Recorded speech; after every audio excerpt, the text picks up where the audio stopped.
Hello everyone, welcome to निर्माण English. दोस्तों, आज हम लोग प्रोनाउन स्टार्ट करने जा रहे हैं। क्या स्टार्ट करेंगे? प्रोनाउन। बिल्कुल पूरे प्रोनाउन को समाप्त करेंगे। अगर ये चारों सेशन आप लोग देख लेते हैं तो दुनिया के किसी भी एग्जाम, चाहे स्टेट लेवल का हो, चाहे यूपीएससी हो, बैंक पीओ, क्लर्क या कोई भी कॉम्पिटिटिव एग्जाम हो, या लिखना पढ़ना बोलना, अगर आप चाहते हैं तो आपको एक भी क्वेश्चन नहीं छूट सकता। ओके, तो चलिए स्टार्ट करते हैं प्रोनाउन। प्रोनाउन जरा हम लोग सबसे पहले समझते हैं प्रो के बारे में, फिर समझेंगे नाउन के बारे में। वैसे नाउन पिछले क्लास में आप लोग को बताए थे। एनी पर्सन, प्लेस, थिंग्स और animal, it is called noun. Clear ना? किसी भी व्यक्ति, वस्तु, स्थान या जानवर को, है ना, हम लोग क्या कहते हैं? नाउन कहते हैं। ये प्रो क्या चीज है, तो प्रो को पहले समझते हैं। प्रो का मतलब होता है इंस्टीड ऑफ। प्रो का मतलब क्या होता है? Instead of. इंस्टीड ऑफ मतलब के बदले में। प्रो मतलब के बदले में। जैसे आप लोग पढ़े होंगे, देखे होंगे, पहले आया था पैशन, उसके बाद आया पैशन प्रो, आया था ना जी, पैशन प्रो, है ना। तो पैशन के बदले में पैशन प्रो आ गया, है ना। स्प्लेंडर के बदले में स्प्लेंडर प्रो आ गया, के बदले में। वैसे ही इंस्टीड ऑफ नाउन, नाउन के बदले में, जो नाउन के बदले में आके बिल्कुल नाउन के जैसे काम कर दे, वो क्या कहलाता है? प्रोनाउन। जैसे हम बात करें राधा का, अब राधा नाउन हुई और राधा के बदले में सी का बात करें तो ये सी क्या हो गया?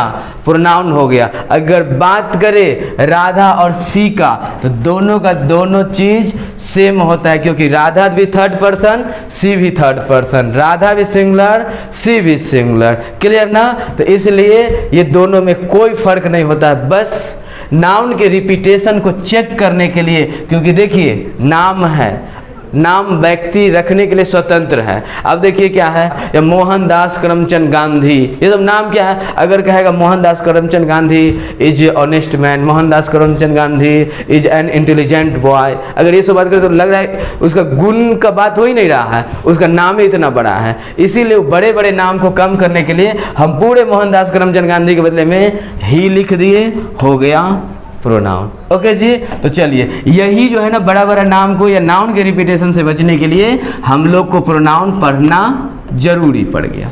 ओके, जैसे आप लोग के सामने कुछ एग्जांपल दिया हुआ है, जरा बताइए तो राइट है या रॉन्ग है? बोल रहा है Priya is a beautiful girl, Priya is a beautiful girl. Next उसी में है Priya has 2 brother and 2 sister. And next Priya's father is a doctor. क्या समझ में आया? प्रिया एक सुंदर लड़की है, प्रिया के पास 2 भाई और 2 बहन हैं, और प्रिया के पापा क्या है? डॉक्टर हैं। ओके जी, चलिए अब यहाँ पे आप लोग बताइए जो गलती है भी या नहीं है? गलती दिख रहा हो ना? गलती है ना, क्योंकि नाउन का रिपीटेशन हो रहा है। प्रिया प्रिया प्रिया, ये बार बार प्रिया का आना सेंटेंस को यूजलेसनेस बना दिया, भद्दा बना दिया, बेकार बना दिया, है ना। तो ये जो है ना, नाउन के रिपीटेशन को से बचने के लिए हम लोग को प्रोनाउन पढ़ना पड़ता है। अगर हम यहाँ पे सी लिख देना तो बढ़िया हो जाएगा, अगर यहाँ पे हर लिख देना तो बढ़िया होगा। क्लियर ना? ये नहीं प्रिया प्रिया प्रिया प्रिया, क्या है ना। तो देखिए यही चीज से बचने के लिए, नाउन के रिपीटेशन को चेक करने के लिए हम लोग प्रोनाउन पढ़ते हैं। ओके, जैसे अगर हम लोग बात करें प्रिया के बारे में और सी के बारे में, तो देखिए प्रिया भी अभी सब्जेक्ट का काम कर रही है और ये सी भी सब्जेक्ट का काम कर रहा है। प्रिया भी सब्जेक्ट का काम कर रही है, सी भी सब्जेक्ट का काम कर रहा है, दोनों में कोई फर्क नहीं है। दूसरा अगर बात करें प्रिया थर्ड पर्सन है तो सी भी तो थर्ड पर्सन ही होता है। क्लियर ना? और नेक्स्ट बात करें, जो प्रिया सिंगुलर है तो अपना सी भी क्या है? सिंगुलर ही है ना। तो प्रिया और सी में कोई फर्क ही नहीं होता। क्लियर ना? और जब कोई फर्क ही नहीं होता तो इतना बड़ा बड़ा बड़ा बड़ा नाम रटने का जरूरत क्या है? ओनली लड़के के लिए सी लगाइए, लड़का के लिए ही लगाइए। अगर लड़की और लड़का दोनों हो, मतलब मोर देन वन हो, तो दे लगाइएगा। क्या? अब ये नहीं दे केवल लड़का के लिए, एक से ज़्यादा लड़का होगा फिर भी दे, एक से ज़्यादा लड़की होगी फिर भी दे, 1-2 लड़का 1-2 लड़की होगी फिर भी दे। क्लियर ना? मिक्स में भी दे, सेम रहेगा दोनों का दोनों लड़की फिर भी दे मोर देन वन के लिए, और दोनों का दोनों लड़का रहा है मोर देन वन के लिए भी दे का यूज करते हैं। ओके, चलिए हम लोग बात करते हैं थोड़ा प्रोनाउन के डिफिनेशन के बारे में। बोल रहा है pronoun is a word which is use to check the repetition of a noun. Pronoun वह शब्द है जो नाउन के रिपीटेशन को चेक करता है। क्या क्या? प्रोनाउन वह शब्द है जो नाउन की रिपीटेशन को चेक करता है। अरे देखो देखो दोबारा नाउन तो नहीं आया, पकड़ लिए। लड़की थी तो सी लगा दिए, है ना। लड़का होता तो ही लगा देते, अगर दूगो होता तो दे लगा देते। क्लियर ना? समझ में क्या आया? Pronoun is a word which is used to check the repetition of a noun, है ना। प्रोनाउन वह शब्द है जो नाउन के रिपीटेशन को चेक करता है। एक नोट दे दीजिए। नोट में बोल रहा है आखिर नाउन के रिपीटेशन को चेक क्यों करता है। क्वेश्चन आ सकता है मन में, मन ही तो है, कुछ भी आ सकता है। जो आखिर नाउन के रिपीटेशन को चेक क्यों करता है, तो देखिए ना, the repetition of a noun makes our language absurd. Absurd मतलब क्या होता है? गंदा, भद्दा, बदबूदार। And leads some serious errors. Pronoun वह शब्द है जो सेंटेंस को, भाषा को गंदा बना देता है, बेकार बना देता है, यूजलेसनेस बना देता है ना, और कुछ एरर सब पैदा कर देता है। इसलिए हम लोग क्या करते हैं? प्रोनाउन पढ़ना पड़ता है। ओके, चलिए नेक्स्ट स्लाइड देखिए, आप लोग के सामने है। जो आखिर प्रोनाउन होते कितने तरह के हैं, क्लियर ना? तो देखिए प्रोनाउन जो होता है अपना 10 टाइप्स के होते हैं। कितने तरह के होते हैं? 10 तरह के प्रोनाउन होते हैं। एक होता है पर्सनल प्रोनाउन जो आपका व्यक्ति को रिप्रेजेंट करे, पर्सनल जो व्यक्ति को रिप्रेजेंट करेगा। नेक्स्ट होता है डेमोन्स्ट्रेटिव प्रोनाउन, है ना, जिसमें हम लोग पढ़ेंगे आप लोग this that this and those, है ना। एक होता है indefinite pronoun, someone somebody no one nobody, ये सब पढ़ेंगे। एक होता है इंट्रोगेटिव प्रोनाउन। एक होता है पोजेसिव प्रोनाउन जो अधिकार दिखाने के लिए आता है, my, our, your, his, her, their, है ना। यहाँ पे पोजेसिव प्रोनाउन है तो यहाँ पे पढ़ेंगे माइन, यहाँ पे पढ़ेंगे ये आवर्स, यहाँ पे पढ़ेंगे योर्स। नेक्स्ट है रिलेटिव प्रोनाउन। नेक्स्ट है रेसिप्रोकल प्रोनाउन। नेक्स्ट है डिस्ट्रीब्यूटिव प्रोनाउन। नेक्स्ट है रिफ्लेक्सिव प्रोनाउन। नेक्स्ट है एम्फेटिक प्रोनाउन। तो टोटल प्रोनाउन कितने हो गए? 10 तरह के हो गए। क्लियर ना? एक एक करके सब पार्ट को पढ़ेंगे। क्लियर? और ये 10 समझ में आ गया तो फिर आपसे एक भी क्वेश्चन छूट नहीं सकता प्रोनाउन का। चलिए स्क्रीनशॉट ले लिया कीजिएगा। नेक्स्ट देखते हैं हम लोग पर्सनल प्रोनाउन। हेडिंग बनाइए पर्सनल प्रोनाउन। क्लियर ना? देखिए पर्सनल प्रोनाउन का बात करें तो पर्सन मतलब होता है व्यक्ति। क्या क्या? पर्सनल प्रोनाउन का बात करें तो पर्सन, पर्सन बोले तो व्यक्ति, और उसमें क्या आएगा? I, we, you, he, she, it and they are called personal pronoun. क्या समझ में आया? I, we, you, he, she, it and they are called personal pronoun. Clear? देखिए जैसे हम लोग अगर बात करें सिंपली आई का, हम देते हैं यहाँ पे इज, हम देते हैं यहाँ पे एम, हम देते हैं यहाँ पे आर। और आप लोग इतने समझदार हैं ही जो अगर हम बोले जो बताइए तो इस इज एम आर में से आई के लिए क्या यूज कीजिएगा, तो सिंपली आप बोल दीजिएगा क्या? एम, है ना। केवल आई का बात करें तो उसके लिए क्या लगाएंगे? एम लगा देंगे। अगर बात करें वी का, ओनली वन वी है तो आर लगा देंगे। अगर यू है ओनली वन तो भी आर लगाएंगे। अगर आपका ही है तो इज लगा देंगे। अगर आपका सी है तो इज लगा देंगे।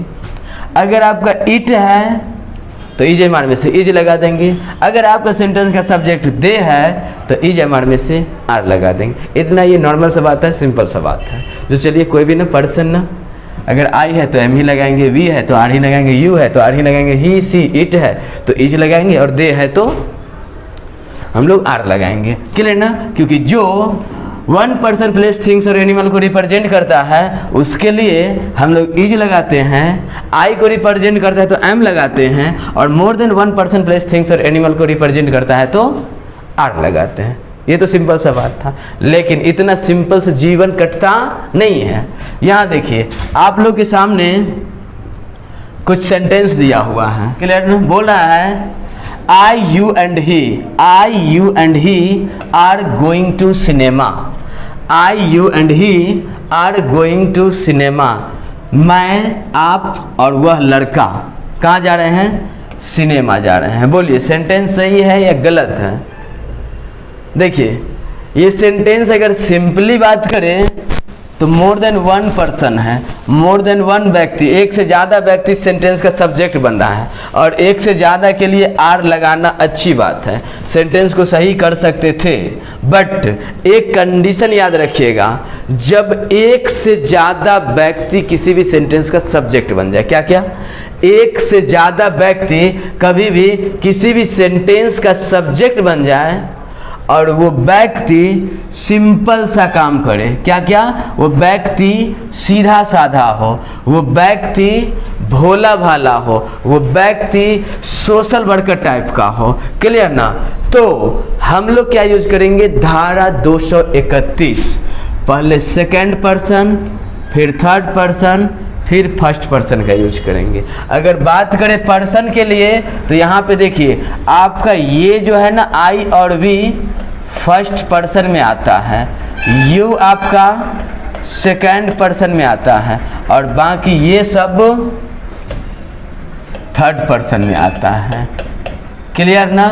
तो जब भी सीधा साधा हो, भोला भाला हो, सोशल वर्कर टाइप का वर्क हो, तो हम लोग सबसे पहले सेकंड पर्सन का यूज करेंगे, यानी यू का यूज करेंगे।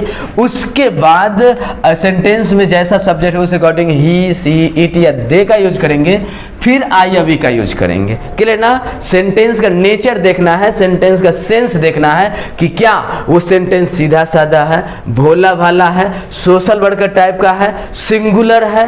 अगर ऐसा कुछ है तो वो सेंटेंस इस वे में फॉलो करेगा तो राइट है, अगर उल्टा घुमा तो हो जाएगा गड़बड़।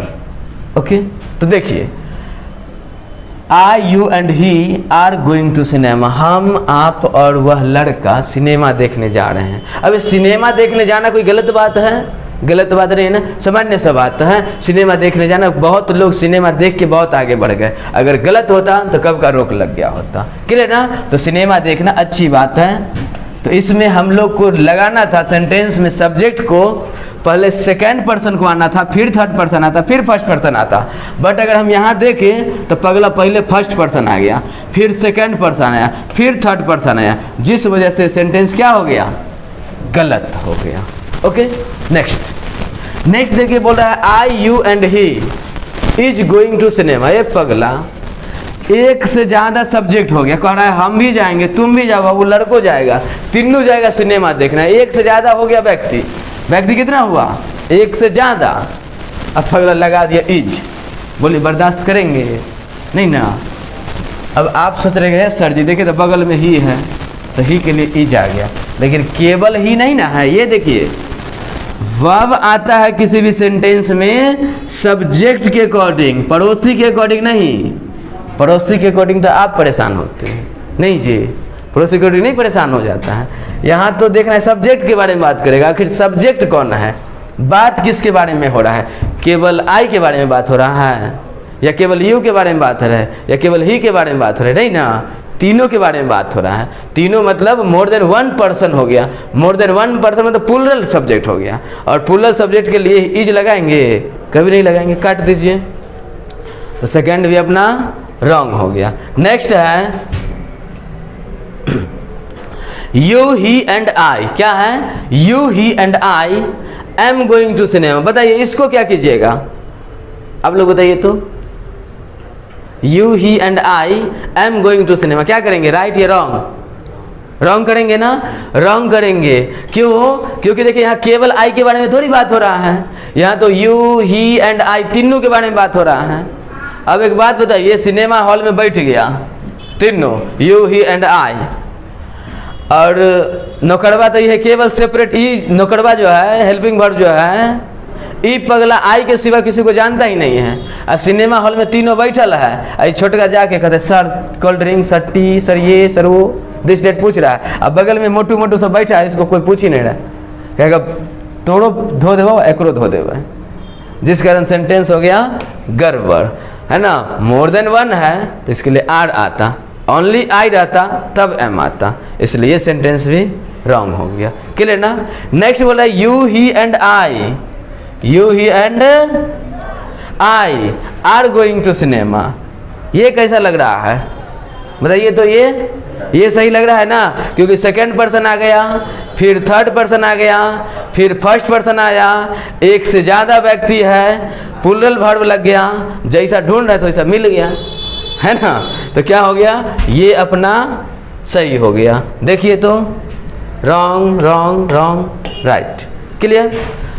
इसका एक कंसेप्ट लिख लीजिए पहले, अगर समझ में आ गया तो। देखिए क्या बोल रहा है concept, if three singular pronoun, क्या, if three singular pronoun of different person are used together in a sentence, the normal structure is used second person, फिर थर्ड पर्सन, फिर फर्स्ट पर्सन। क्या क्या, जब अपना एक से ज़्यादा प्रोनाउन का यूज किया जाए, है ना, डिफरेंट प्रोनाउन का यूज किया जाए, और वो सारा का सारा डिफरेंट, सब के सब अपने आप में सिंगुलर, अपने आप में सिंगुलर, अपने आप में सिंगुलर, क्लियर ना।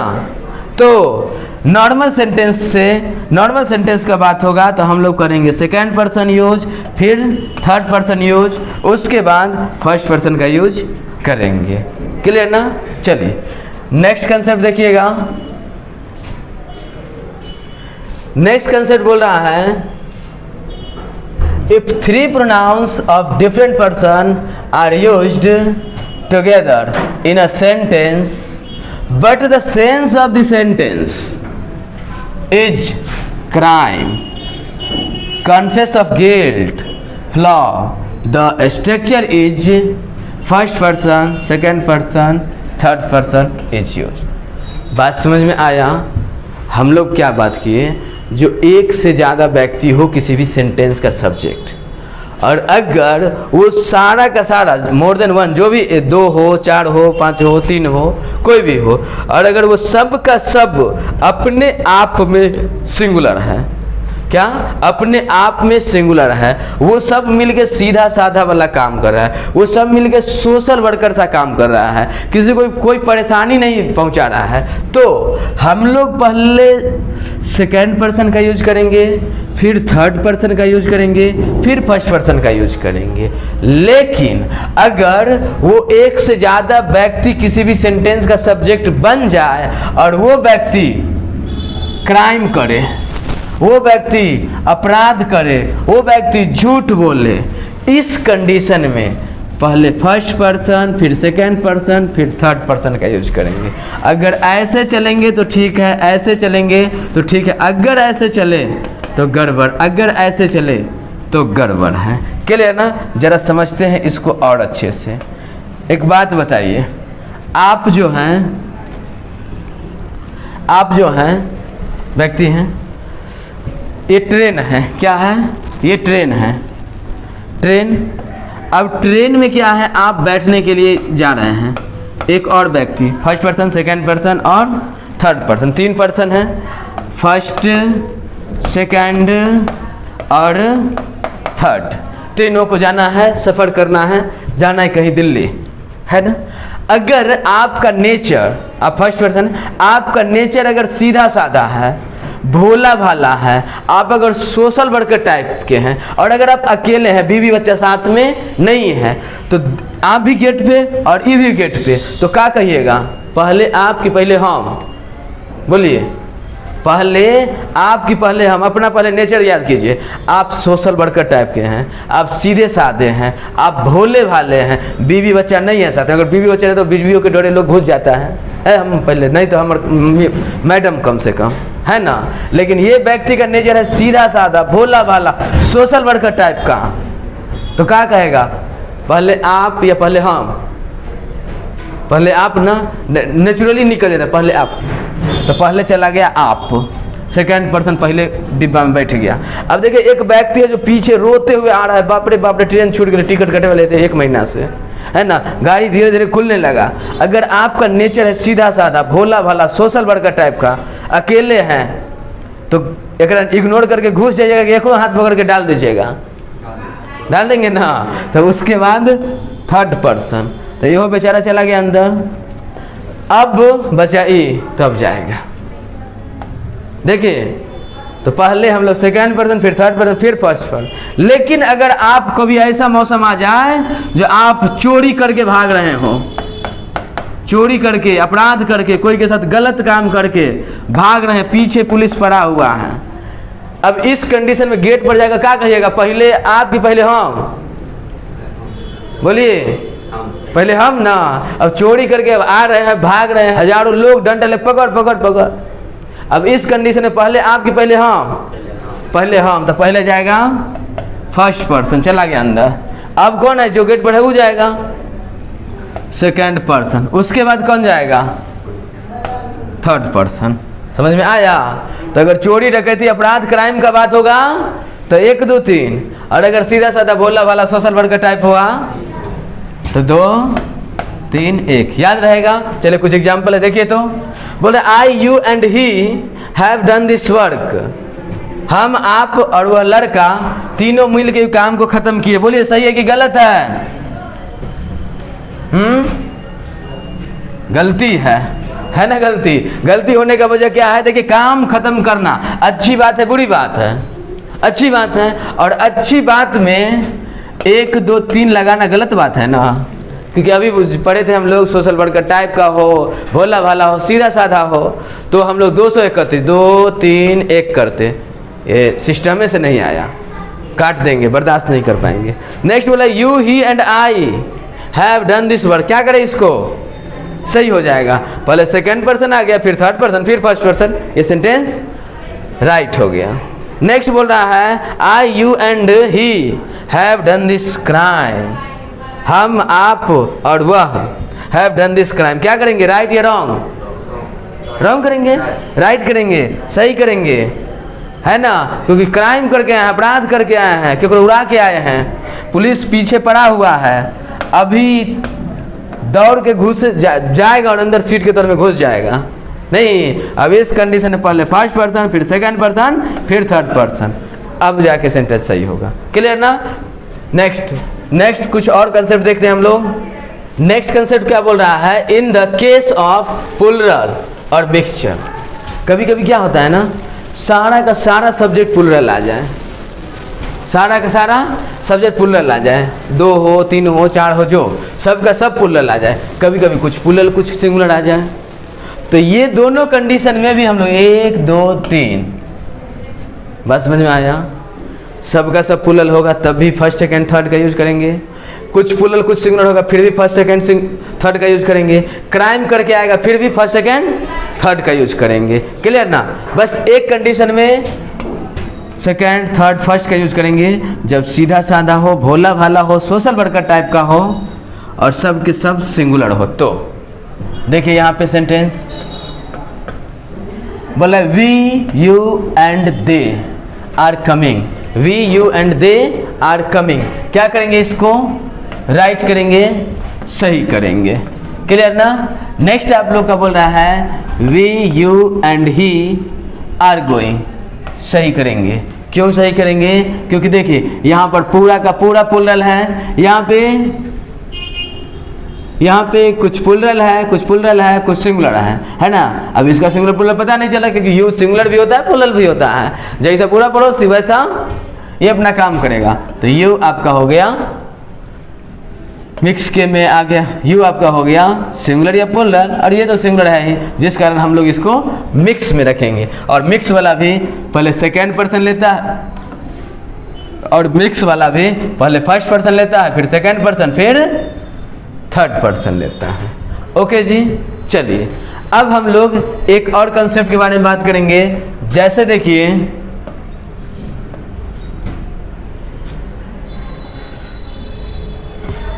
यहाँ पे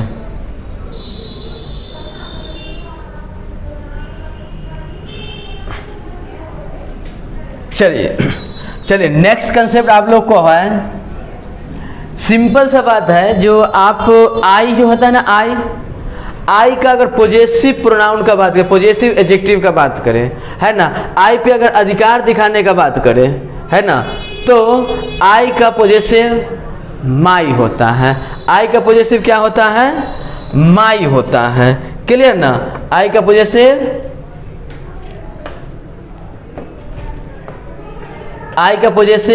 माई होता है। यू का पॉजेसिव योर होता है। सी का पॉजेसिव हर होता है, ही का पॉजेसिव हिज होता है, दे का पॉजेसिव देयर होता है। ये सिंपल सा बात है, पता है। तो चलो दे है तो उसका पॉजेसिव देयर होगा, सी है तो हर होगा, ही है तो हिज होगा, यू है तो योर होगा। लेकिन अगर मोर देन वन हो जाए, जैसे यू ही एंड आई सब हो जाए और इस पे अधिकार दिखाने का बात हो, तो याद रखिएगा आवर होगा। क्यों? क्योंकि आई जो है, वी जो है, यहाँ पे वी लिखे ही नहीं, वी का पॉजेसिव होता है आवर, वी का पॉजेसिव आवर होता है। ये सिंगुलर होता है और ये अपना प्लुरल होता है। ओके ना जी? चलिए, तो क्या है,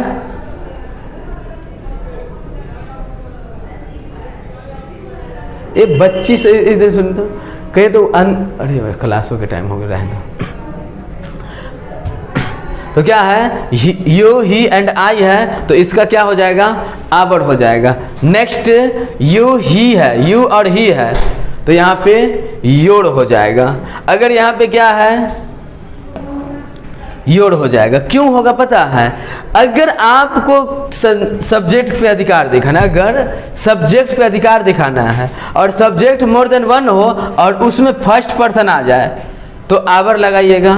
फर्स्ट पर्सन ना दिखे, सेकेंड पर्सन दिख जाए, तो देखिए योर लगाइएगा।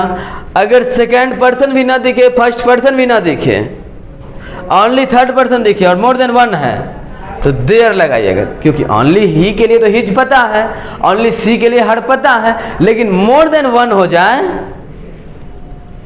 थर्ड पर्सन वाला ओनली, तो देयर। उसमें अगर बीच में आ जाए सेकेंड पर्सन वाला और फर्स्ट पर्सन ना हो, मोर देन वन के लिए योर। और अगर कितना भी हो और अगर फर्स्ट पर्सन दिख गया तो आवर। आया बस समझ में? 2 से 4, 2, 3, 4, 5, 6, 10 भी अगर सब्जेक्ट है, 10 भी पर्सन है, और अगर उस 10 में, उस 5 में, उस 7 के बीच में अगर फर्स्ट पर्सन दिख गया, तो पॉजिटिव दिखाने के लिए आवर ही आएगा। फर्स्ट ना दिखे, सेकंड दिख गया, तो उसमें सेकंड दिख गया, फर्स्ट ना दिखे, वो भी बोल रहे हैं ये ना सेकंड दिखे, केवल सेकंड दिखे और फर्स्ट ना दिखे, तो योर लगाइएगा। और अगर 2, 3, 4 सब्जेक्ट बने और चारों का चारों पर्सन, तीनों का तीनों पर्सन आपका थर्ड पर्सन वाला हो, तो देयर लगाइएगा। ओके जी? चलिए एग्जाम्पल देखिए। बोल रहा है you he and I have done my work. बोलिए सही है गलत है? गलत है, काट देंगे। क्यों? क्योंकि यहाँ पे सेकंड पर्सन देखा, थर्ड पर्सन देखा, फर्स्ट पर्सन भी देखा। अब फर्स्ट पर्सन का वैल्यू होगा ना, क्या बोले, मोर देन वन हो और उसमें फर्स्ट पर्सन दिख जाए, तो आवर लगेगा। क्या लगेगा? आवर लगेगा। नेक्स्ट है you he and I have done our work. क्या करें, सही ये गलत? हाँ, यस, राइट होगा। क्यों? क्योंकि मोर देन वन पर्सन सब्जेक्ट बन गया और उसमें आई दिख गया, तो आवर दिखना चाहिए, दिख गया आवर, सही है। नेक्स्ट बोल रहा है you he and I have done your work. देखिए यहाँ पे सेकंड दिखा, थर्ड दिखा, फर्स्ट दिखा और यहाँ दिखा योर। अरे पगला, अब ये तो बताए थे ना, जो यू दिखे और आई ना दिखे, सेकंड पर्सन दिखे और फर्स्ट पर्सन ना दिखे, तब योर लगेगा। काटिए इसको, है ना? तो हम लोग को ये समझ में आ गया, जो मोर देन वन सब्जेक्ट में अगर फर्स्ट पर्सन दिखा तो our, more than one subject में फर्स्ट पर्सन ना दिखे, सेकंड पर्सन दिख गया, तो योर। अगर मोर देन वन पर्सन में सब के सब थर्ड पर्सन दिख गया, तो देयर। हेडिंग बनाइए इट। इट के बारे में जरा जानते हैं, क्लियर ना? क्योंकि बहुत सारे लोग को अभी भी कंफ्यूज, इंटरोगेटिव प्रोनाउन जिसमें हम लोग बात करेंगे, यानी WH वर्ड का प्रयोग कब एडजेक्टिव के रूप में करते हैं, कब प्रोनाउन के रूप में करते हैं, आखिर इंटरोगेटिव प्रोनाउन होता क्या है। तो मोस्टली हम लोग पूरा आज की क्लास में ये सब बात करने वाले हैं। तो चलिए सबसे पहले आप लोग हेडिंग बनाइए इट। इट के बारे में जरा जानते हैं, क्लियर ना? क्योंकि बहुत सारे लोग को अभी भी कंफ्यूजन है, क्योंकि बचपन में मास्टर साहब पढ़ा देते हैं, बाबू इट का यूज निर्जीव के लिए किया जाता है। क्या क्या?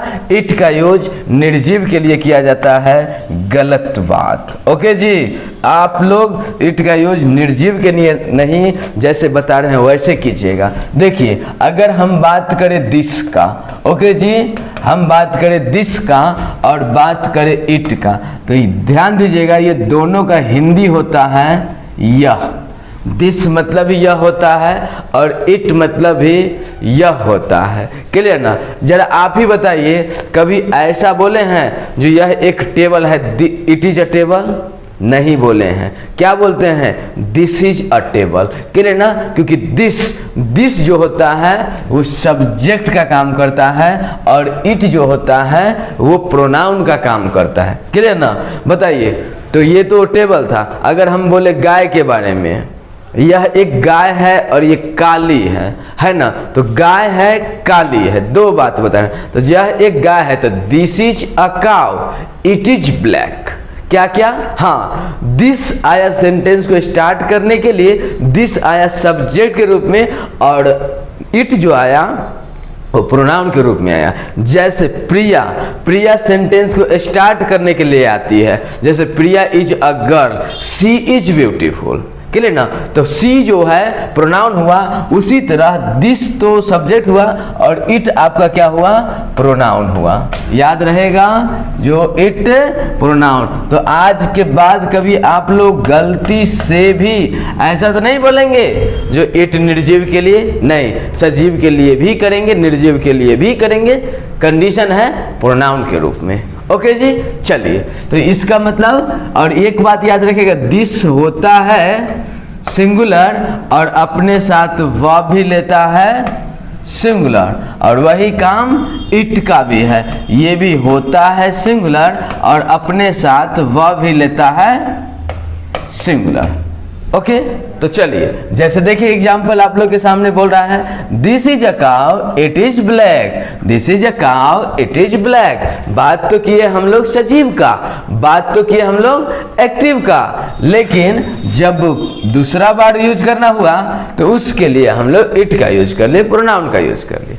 ओके जी, चलिए नेक्स्ट कंसेप्ट जरा जानते हैं इट के बारे में। याद रखिएगा, इट के बाद या तो इज आएगा या वाज आएगा। क्यों?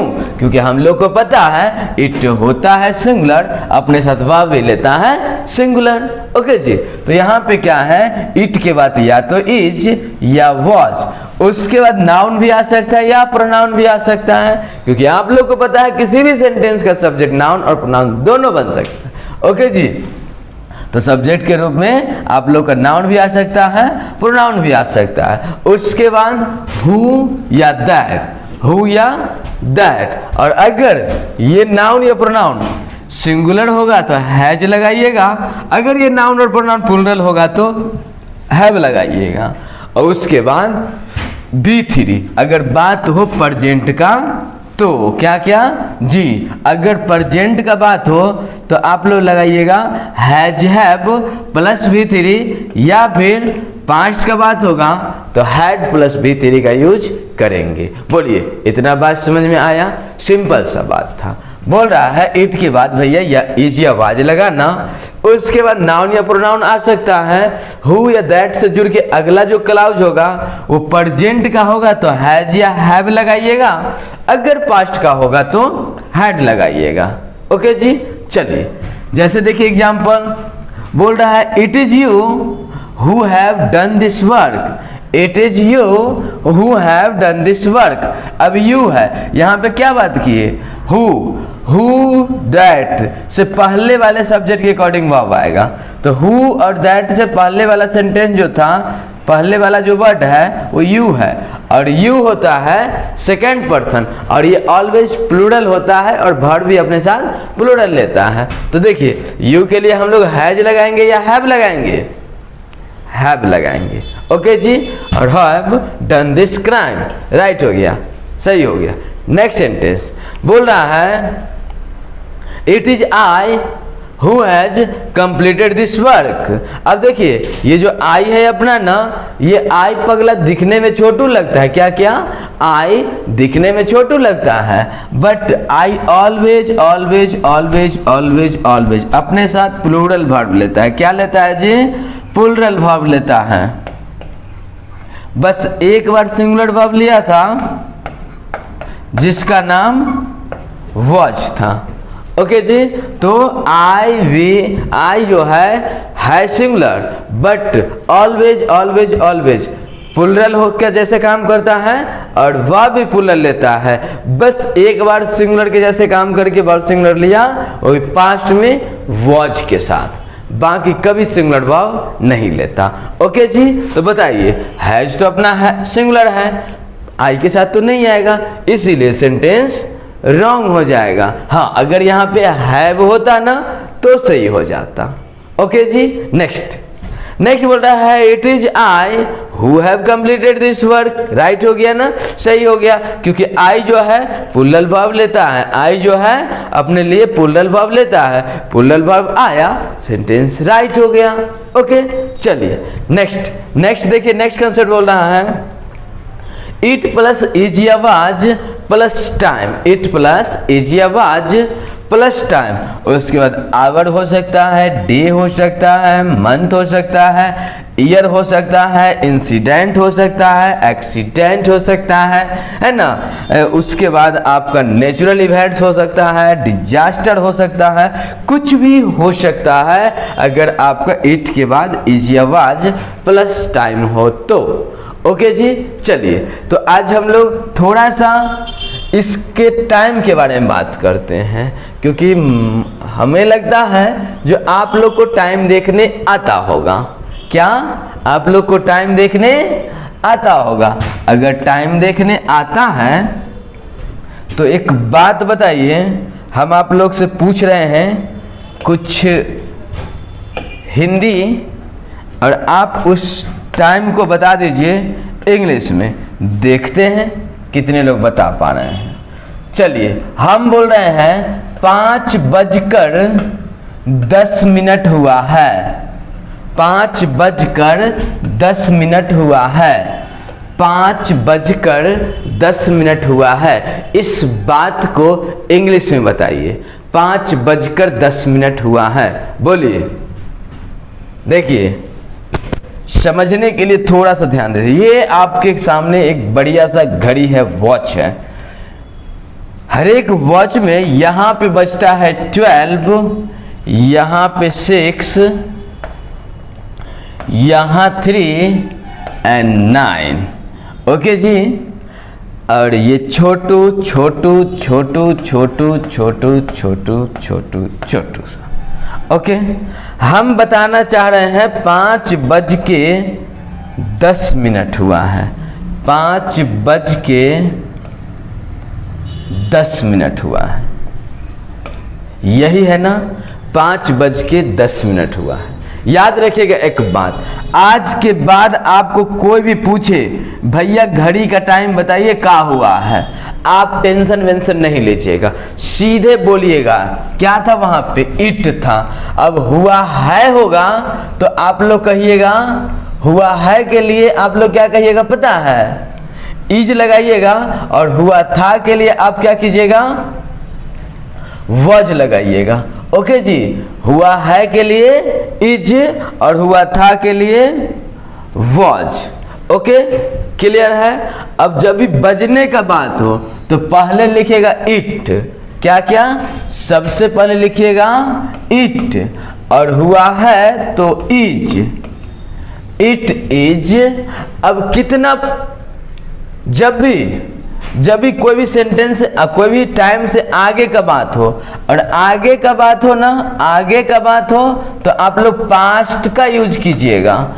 इतना मिनट आगे हो गया, 5 मिनट आगे हो गया तो कहिएगा इट इज 5 past 5, है ना।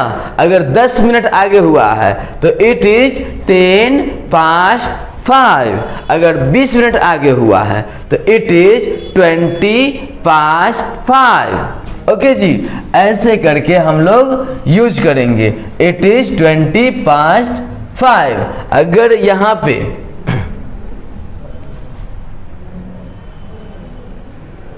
आया समझ में? चलिए, अगर यहां पे आपका टाइम, ओके, तो इट इज यहां पे क्या है 10, इट इज 10 past, किससे आगे हो गया है, इट इज 10 past 5। ओके, यही है। और अगर टाइम बाकी हो, जैसे 5 बजे में 10 मिनट बाकी है, तो क्या करेंगे पता है? जब बाकी का बात करें तो आप लगाइएगा टू मतलब अभी बाकी है, पहुंचना।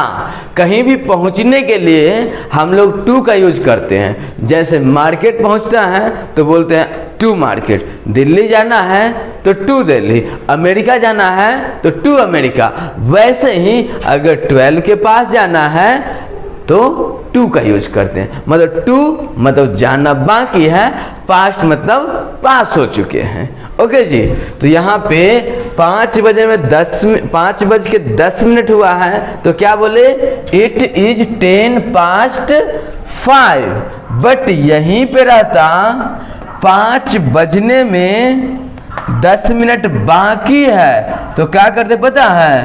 5 बजने में 10 मिनट बाकी है तो हम लोग क्या करते? It is 10 to 5। क्या करते हैं? इट इज 10 to 5 मतलब क्या? 5 बजने में 10 मिनट बाकी है।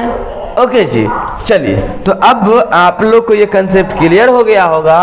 जो किसी भी टाइम को अगर बताना है तो बाकी के लिए हम लोग टू का यूज करेंगे, और हो चुका है के लिए हम लोग पास्ट का यूज करेंगे। ओके, तो जरा आप कमेंट में बताइए 10 बज के 10 मिनट हुआ है, जल्दी बताइए। और हम आगे कुछ सेंटेंस दे रहे हैं आप लोग को, जो थोड़ा नोट कर लीजिए। आप लोग बोल रहा है यदि टाइम 5 के मल्टीपल हो, है ना? यदि टाइम 5 के मल्टीपल हो तो मिनट शब्द का यूज नहीं करेंगे। क्या क्या जी?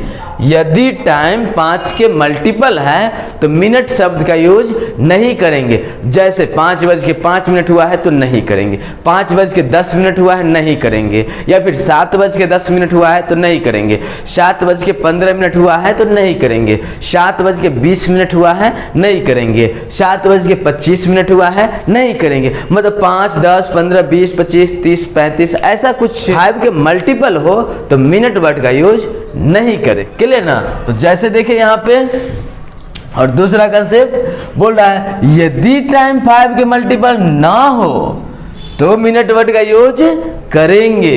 जैसे 5 बज के 7 मिनट हुआ है, मिनट जो है 5 के मल्टीपल है नहीं है। अगर यहीं पे रहता 7 बज के 7 मिनट हुआ है, फिर भी मिनट वर्ड का यूज करते, क्योंकि मिनट 5 के मल्टीपल नहीं है ना? अगर यहाँ पे रहता 5 बज के 12 मिनट हुआ है तो भी मिनट वर्ड का यूज करते। 5 बज के 17 मिनट हुआ है फिर भी मिनट वर्ड का यूज करते। क्लियर ना? वहीं पे 5 बज के 15 मिनट हुआ है तो मिनट वर्ड का यूज नहीं करते। बात समझ में आया? चलिए, तो यहाँ पे देखिए कुछ एग्जाम्पल है, कंसेप्ट आप लोग थोड़ा समझ जाइए, विजन क्लियर हो जाएगा। बोल रहा है इट इज 5 past 5 मतलब क्या? 5 बज के 5 मिनट हुआ है। नेक्स्ट बोल रहा है इट इज 5 to 5 मतलब क्या? 5 बजने में 5 मिनट बाकी है। नेक्स्ट क्या है? इट इज 7 minutes past 5 मतलब 5 बज के 7 मिनट हुआ है। Okay, next it is 1/2 past 3 मतलब 3 से आधा पास हो चुका है। एक बात और याद रखिएगा, देखिए जब हम लोग हाफ का बात करें, क्योंकि ये पूरा का पूरा तो होता है 60 मिनट का। कितना जी? 60 मिनट का होता है ये टोटल।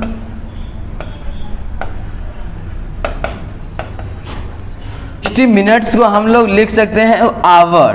क्या लिख सकते हैं? आवर। इसको हम लोग लिख सकते हैं 1 आवर भी लिख सकते हैं, या फिर 1 आवर भी लिख सकते हैं। ओके ना? तो 60 मिनट को आवर या 1 आवर भी लिख सकते हैं। इसको हम लोग अगर हाफ से डिवाइड कर दे, 60 को 2 से डिवाइड कर दे तो आपका हो जाएगा 30 मिनट्स, या फिर हाफ बोल सकते हैं ना, या फिर हाफ आवर,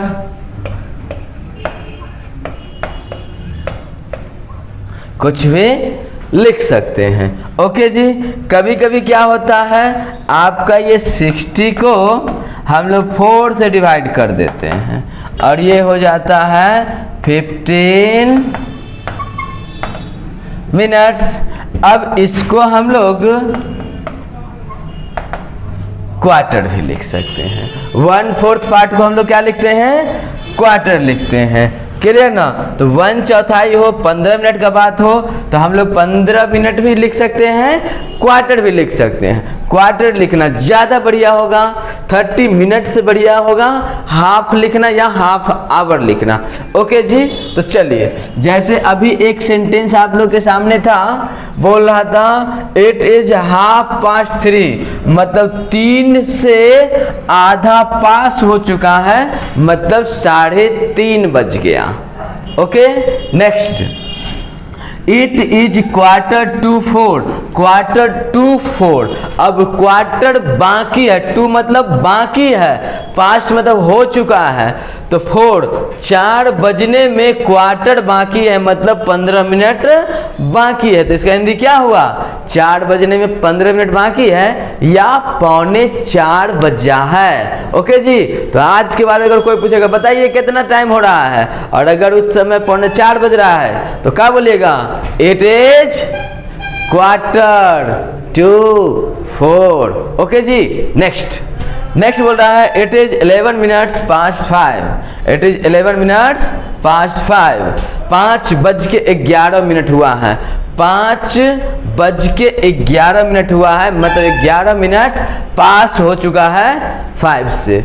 नेक्स्ट देखिए, नेक्स्ट बोल रहा है इट इज अबाउट टू 5, है ना, 5 बजने वाला है, अबाउट मतलब वाला है, वाली है होता है, तो इट इज अबाउट टू 5, 5 बजने वाला है। नेक्स्ट, इट इज अराउंड 5, 5 के आसपास है ना, लगभग 5 के आसपास है, लगभग 5 बजे होंगे, तो around 5। Next, it was the year of 1990, it was the year of 1990, 1990 का साल था। इसको ऐसे भी लिख सकते हैं, इट वॉज 1990।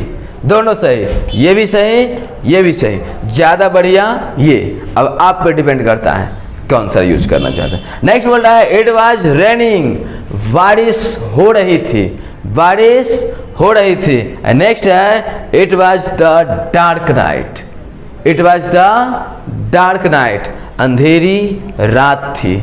नेक्स्ट बोल रहा है it was the winter season, ठंडी का मौसम था। तो ये था आप लोग को इट से रिलेटेड बहुत सारे कंसेप्ट। उम्मीद है अब आप लोग को घड़ी देखने में कोई प्रॉब्लम हो नहीं सकता। चलिए हेडिंग बनाइए, डेमोन्स्ट्रेटिव एडजेक्टिव। डेमोन्स्ट्रेटिव एडजेक्टिव बोल रहा है this, that, this and those. क्या क्या, this, that, this and those are called demonstrative pronoun. This, that, this and those are called demonstrative pronoun. This, that, this and those को हम लोग क्या बोलते हैं, demonstrative pronoun बोलते हैं। ओके जी। चलिए तो कुछ एग्जाम्पल भी है आप लोग के सामने, देखिए ना। बोल रहा है this is a doll, this is a doll, है ना। देखिए सबसे पहले हम लोग एक बात कर लेते हैं दिस के बारे में, दैट के बारे में, दिस के बारे में और दोज के बारे में। देखिए दिस,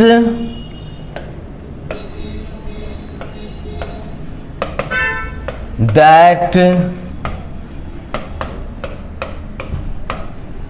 दिस एंड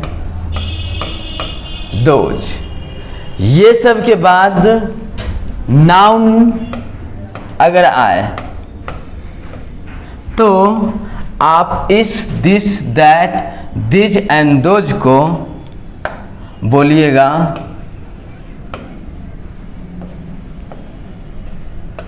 एडजेक्टिव। क्या बोलिएगा, एडजेक्टिव बोलिएगा। बट अगर this, that, these and those के बाद अदर वर्ड आ जाए, नाउन को छोड़ के कुछ और आ जाए, तो ये this, that, this and those आपका प्रोनाउन कहलाएगा। क्या समझ में आया? जो this, that, this and those के बाद नाउन है तो वो this, that, this and those adjective कहलाएगा, और this, that, this and those के बाद यदि अदर वर्ड है तो वो this, that, this and those आपका क्या कहलाएगा? प्रोनाउन कहलाएगा। सिंपल सा बात है। एक कंसेप्ट और याद रखिएगा this, that, this and those के बारे में। देखिए, अगर हम बात करें पर्सनली दिस का, तो दिस का मतलब होता है यह, दैट का मतलब होता है वह, दिस का मतलब होता है ये या ये सब, और दोज का मतलब होता है वे या वे सब। क्लियर ना? याद रखिएगा दिस और दैट। क्लियर ना? दिस और दैट सिंगुलर होता है और अपने साथ वे सिंगुलर लेता है। वहीं पे बात करें दिज एंड दोज का, तो वो प्लूरल होता है और अपने साथ वे प्लूरल लेता है। ओके, अगर यहीं पे हम बात करें दिस और दिज का, तो ये नियर को रिप्रेजेंट करता है, और बात करें दैट एंड दोज का, तो ये फार यानी दूर को रिप्रेजेंट करता है। कितना सिंपल सा बात है। जो दिस और दैट सिंगुलर होता है, वर्ब भी सिंगुलर लेता है, दिस और दोज प्लूरल होता है, वर्ब भी प्लूरल लेता है। बट दिस और दिस जो है नज़दीक के लिए यूज किया जाता है, जबकि दैट और दोज जो है दूर के लिए यूज किया जाता है। ओके जी, चलिए तो हम लोग जरा एग्जाम्पल देखते हैं क्या सब है। देखिए यहाँ पे बोल रहा है this is a doll, this is a doll. बोलिए, ये दिस आपका सिंगुलर है, वर्ब भी सिंगुलर लिया, ये बात तो सही है। जरा बताइए, सेंटेंस भी सही हो गया जिस कारण। जरा ये बताइए, ये दिस आपका प्रोनाउन है या एडजेक्टिव है? दिस आपका प्रोनाउन है या एडजेक्टिव है? तो अभी जस्ट आप लोग को कंसेप्ट दिए थे, जो देखिए दिस के बाद यदि अदर वर्ड आ जाए तो वो दिस आपका प्रोनाउन होगा, और यदि दिस के बाद कोई नाउन आ जाए तो वो दिस एडजेक्टिव होगा। ओके जी, तो ये दिस आपका क्या हुआ? प्रोनाउन। फिर बोल रहा है दैट इज मिल्क, राइट? तो सेंटेंस ये भी है, क्योंकि दैट का यूज हम लोग अभी पढ़े हैं ना। क्या पढ़े? जो दैट का यूज सिंगुलर के रूप में करते हैं, वर्ब भी सिंगुलर लेता है। तो दैट का भी, तो दैट तो हम लोग क्या कर दिए? सिंगुलर वर्ब है, सही है। अब बताइए जरा, जो दैट प्रोनाउन है या एडजेक्टिव है? तो प्रोनाउन है। क्यों? क्योंकि दैट के बाद आप लोग का वर्ब क्या आया? सिंगुलर आया। ओके, नेक्स्ट है that is a beautiful mobile. क्या है जी? That is a beautiful mobile. अब यहाँ पे क्या ध्यान देना है, जो दैट के साथ सिंगुलर वर्ब आना चाहिए, सही है ना? ब्यूटीफुल मोबाइल अच्छा वाला मोबाइल है, वो भी बात सही है। ये बताइए, ये दैट सेंटेंस तो सही है, बट ये दैट आपका प्रोनाउन है या एडजेक्टिव है? बोलिए। तो अभी जस्ट कंसेप्ट दिए थे आप लोग को, जो दैट के बाद यदि नाउन होगा, दिस, दिस, दैट और दोज के बाद यदि नाउन होगा तो वो क्या कहलाएगा? एडजेक्टिव कहलाएगा। ओके ना? तो यहाँ पे देखिए आप लोग का दैट के बाद इज आया, कोई नाउन नहीं ना आया, तो ये क्या हुआ? दैट आपका प्रोनाउन हो गया। ओके जी, चलिए नेक्स्ट आप लोग का है दिस डॉल इज कॉस्टली। ये जो गुड़िया है वो क्या है? महंगा है। तो दिस डॉल इज कॉस्टली, तो दिस डॉल सिंगुलर होता है, वर्ब सिंगुलर आया, अच्छी बात है। बट ये बताइए ये दिस प्रोनाउन है या एडजेक्टिव? एडजेक्टिव है, क्लियर ना, क्योंकि दिस के जस्ट बाद अपना क्या आ गया? नाउन आ गया। और जब this that this and those के बाद नाउन आता है तो वो this that this and those अपना एडजेक्टिव कहलाता है। ओके ना। नेक्स्ट बोल रहा है दिस गर्ल, गर्ल है जी, this girl is beautiful, this girl, अब दिस गर्ल इज, तो दिस के साथ इज आना अच्छी बात है, सेंटेंस तो राइट है। बट ये बताइए ये दिस एडजेक्टिव है या प्रोनाउन है? तो क्या हो जाएगा? एडजेक्टिव हो जाएगा। ओके ना। Next this boy will be an IAS, ये लड़का क्या बनेगा? IAS बनेगा।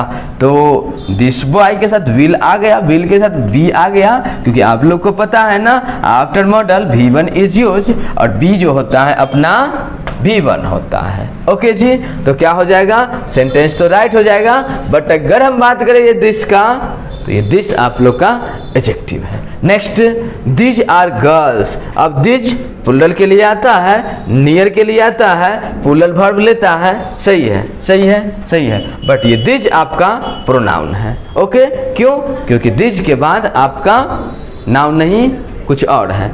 नेक्स्ट है दोज आर टीचर्स, तो दोज के बाद आर आ गया, टीचर्स। ओके जी, तो हम लोग क्या करेंगे? ये भी सेंटेंस राइट होगा, क्योंकि दोज और दिज प्लूरल होता है, वर्ब भी प्लूरल लेता है, क्लियर ना। Next this girls are naughty, तो यहाँ पे देखिए दिस के बाद आप लोग को गर्ल्स आ गया, और गर्ल्स नाउन होता है, और जब दिस के बाद गर्ल्स आ जाए तो ये दिस आपका एडजेक्टिव होगा, और उसके साथ वर्ब आया प्लूरल, सेंटेंस तो राइट है। Next those boys were not thieves, वो सब लड़के चोर नहीं थे, है ना। तो यहाँ पे दोज के साथ वर आना, प्लूरल वर्ब आना अच्छी बात है, सेंटेंस राइट है। बट अगर हम बात करें ओनली दोज का, तो ये दोज आपका एडजेक्टिव है, एडजेक्टिव होने का वजह है बगल में नाउन। ओके जी, चलिए अब हेडिंग बनाइए इंडेफिनिट प्रोनाउन के बारे में। इंडेफिनिट सिंपल सा होता है, देखिए क्या बोल रहा है, someone, somebody, no one, nobody, anyone, anybody, everyone, everybody are called indefinite pronoun। क्या क्या? जी हाँ, someone, somebody, everyone, everybody, no one, nobody, anyone, anybody are called indefinite pronoun। Clear ना, ये सब आपका indefinite pronoun कहलाता है। ओके जी, चलिए अगर इसका बात करें तो याद रखिएगा these words are use as singular and take singular verb. क्या? Someone, somebody, no one, nobody, anyone, anybody, everyone, everybody, always, always, always, always singular के जैसे काम करते हैं, और अपने साथ वर्ब भी सिंगुलर लेते हैं। याद रहेगा ना, बिल्कुल सिंपल बात है, जो कहीं भी आज के बाद दुनिया के किसी भी सेंटेंस में अगर आपको दिख जाए someone, somebody, no one, nobody, anyone, anybody, everyone, everybody, आंख बंद करके सिंगुलर वर्ब लगा दीजिएगा, और सिंगुलर वर्ब होता कौन सा है? जिसमें लगा हो एस। क्लियर ना, तो एस वाला वर्ब सिंगुलर होता है। ओके जी, अगर बात करें तो याद रखिएगा these are use for person, someone, somebody, no one, nobody, anyone, anybody, everyone, everybody का यूज हम लोग व्यक्ति के लिए करते हैं, पर्सन के लिए करते हैं। ओके, नेक्स्ट कंसेप्ट है समथिंग, नथिंग, एनीथिंग, एवरीथिंग। क्या क्या? Something, nothing, anything, everything are called indefinite pronoun. देखिए ये क्या है? समथिंग है, थिंग मतलब वस्तु होता है, नथिंग है, एनीथिंग है ना, एवरीथिंग है, आर कॉल्ड इंडेफिनिट प्रोनाउन। ये सब का यूज इंडेफिनिट प्रोनाउन के रूप में करते हैं। जैसे इसका बात करें यूज का, तो this words are use as singular and take singular verb. Singular verb ये भी लेता है क्योंकि ये भी काम सिंगुलर के जैसे करता है। बट एक कंडीशन है, जो इसका यूज हम लोग करते हैं वस्तु के लिए, उसका यूज करते थे व्यक्ति के लिए, और इसका यूज करते हैं वस्तु के लिए। ओके जी, वो याद रखिएगा क्या, जो सम और ऑल, सम और ऑल जो होता है वर्ड, उस सम और ऑल का प्रयोग हम लोग पॉजिटिव में करते हैं। कहाँ? अगर सेंटेंस पॉजिटिव हो तो हम लोग वहाँ पे सम और ऑल का यूज करेंगे, जबकि अगर सेंटेंस निगेटिव हो तो एनी का यूज करेंगे। ओके, तो आज के बाद दुनिया के किसी सेंटेंस में अगर एनी लगा हुआ है तो वो सेंटेंस निगेटिव होना चाहिए, अगर सम या ऑल लगा हुआ है तो वो सेंटेंस पॉजिटिव होना चाहिए। ओके, जैसे देखिए ना एक कंसेप्ट, और फिर बहुत सारा एग्जाम्पल है नीचे, बहुत सारा, पहले कंसेप्ट जान लीजिए थोड़ा और। All, some, any, few, one, most, etc are called indefinite pronoun. क्या क्या? ऑल को भी इंडेफिनिट प्रोनाउन बोलते हैं, सम को भी इंडेफिनिट प्रोनाउन बोलते हैं, एनी को भी इंडेफिनिट बोलते हैं, फ्यू को भी इंडेफिनिट बोलते हैं, वन को, मोस्ट को, सब को हम लोग क्या बोलते हैं? इंडेफिनिट प्रोनाउन बोलते हैं। बस एक कंडीशन है इसका, जो these are use according to the nature of the sentence. इन सारे शब्दों का प्रयोग सेंटेंस के नेचर के अकॉर्डिंग किया जाता है। ऑल, सम, क्योंकि देखिए ना ये जो आपका जो नाउन आएगा, प्रोनाउन आएगा, वो काउंटेबल भी हो सकता है, अनकाउंटेबल भी हो सकता है। तो इसलिए हम लोग क्या करते हैं, सेंटेंस के नेचर के अकॉर्डिंग इन सारे शब्दों का यूज करते हैं। नेक्स्ट ये है जो ऑल, सम का प्रयोग अनकाउंटेबल के रूप में यदि करेंगे, क्या क्या? ऑल और सम का यूज यदि अनकाउंटेबल के रूप में करेंगे तो ये होगा सिंगुलर और वह भी लेगा सिंगुलर, बट काउंटेबल के रूप में करेंगे तो ये होगा प्लुरल और वह भी लेगा प्लुरल। ओके, कितना सिंपल सा बात है। जो ऑल और सम का प्रयोग अनकाउंटेबल में करेंगे तो सिंगुलर होगा, बट यदि काउंटेबल में करेंगे तो वो प्लुरल होगा। ओके जी, जैसे आगे हम लोग बात करेंगे एग्जाम्पल का।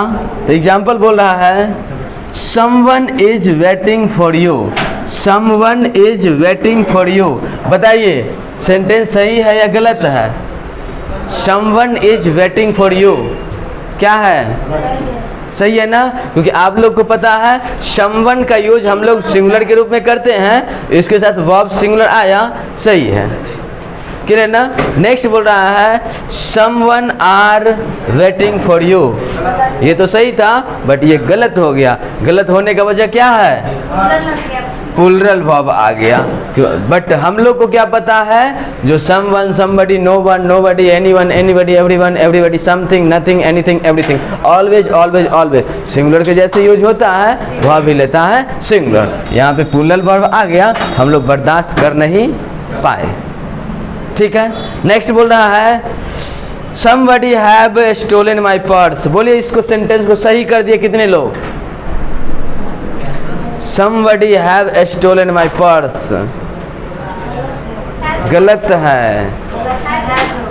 यहाँ पे हैज होता तो सही होता, हैव हो गया, गलत है, क्योंकि आप लोग को पता है जो एस वाला वर्ब सिंगुलर होता है, एस कहीं है, ये नहीं है, कट गया है ना। नेक्स्ट है nothing are impossible in this world, कुछ भी असंभव नहीं है इस दुनिया में।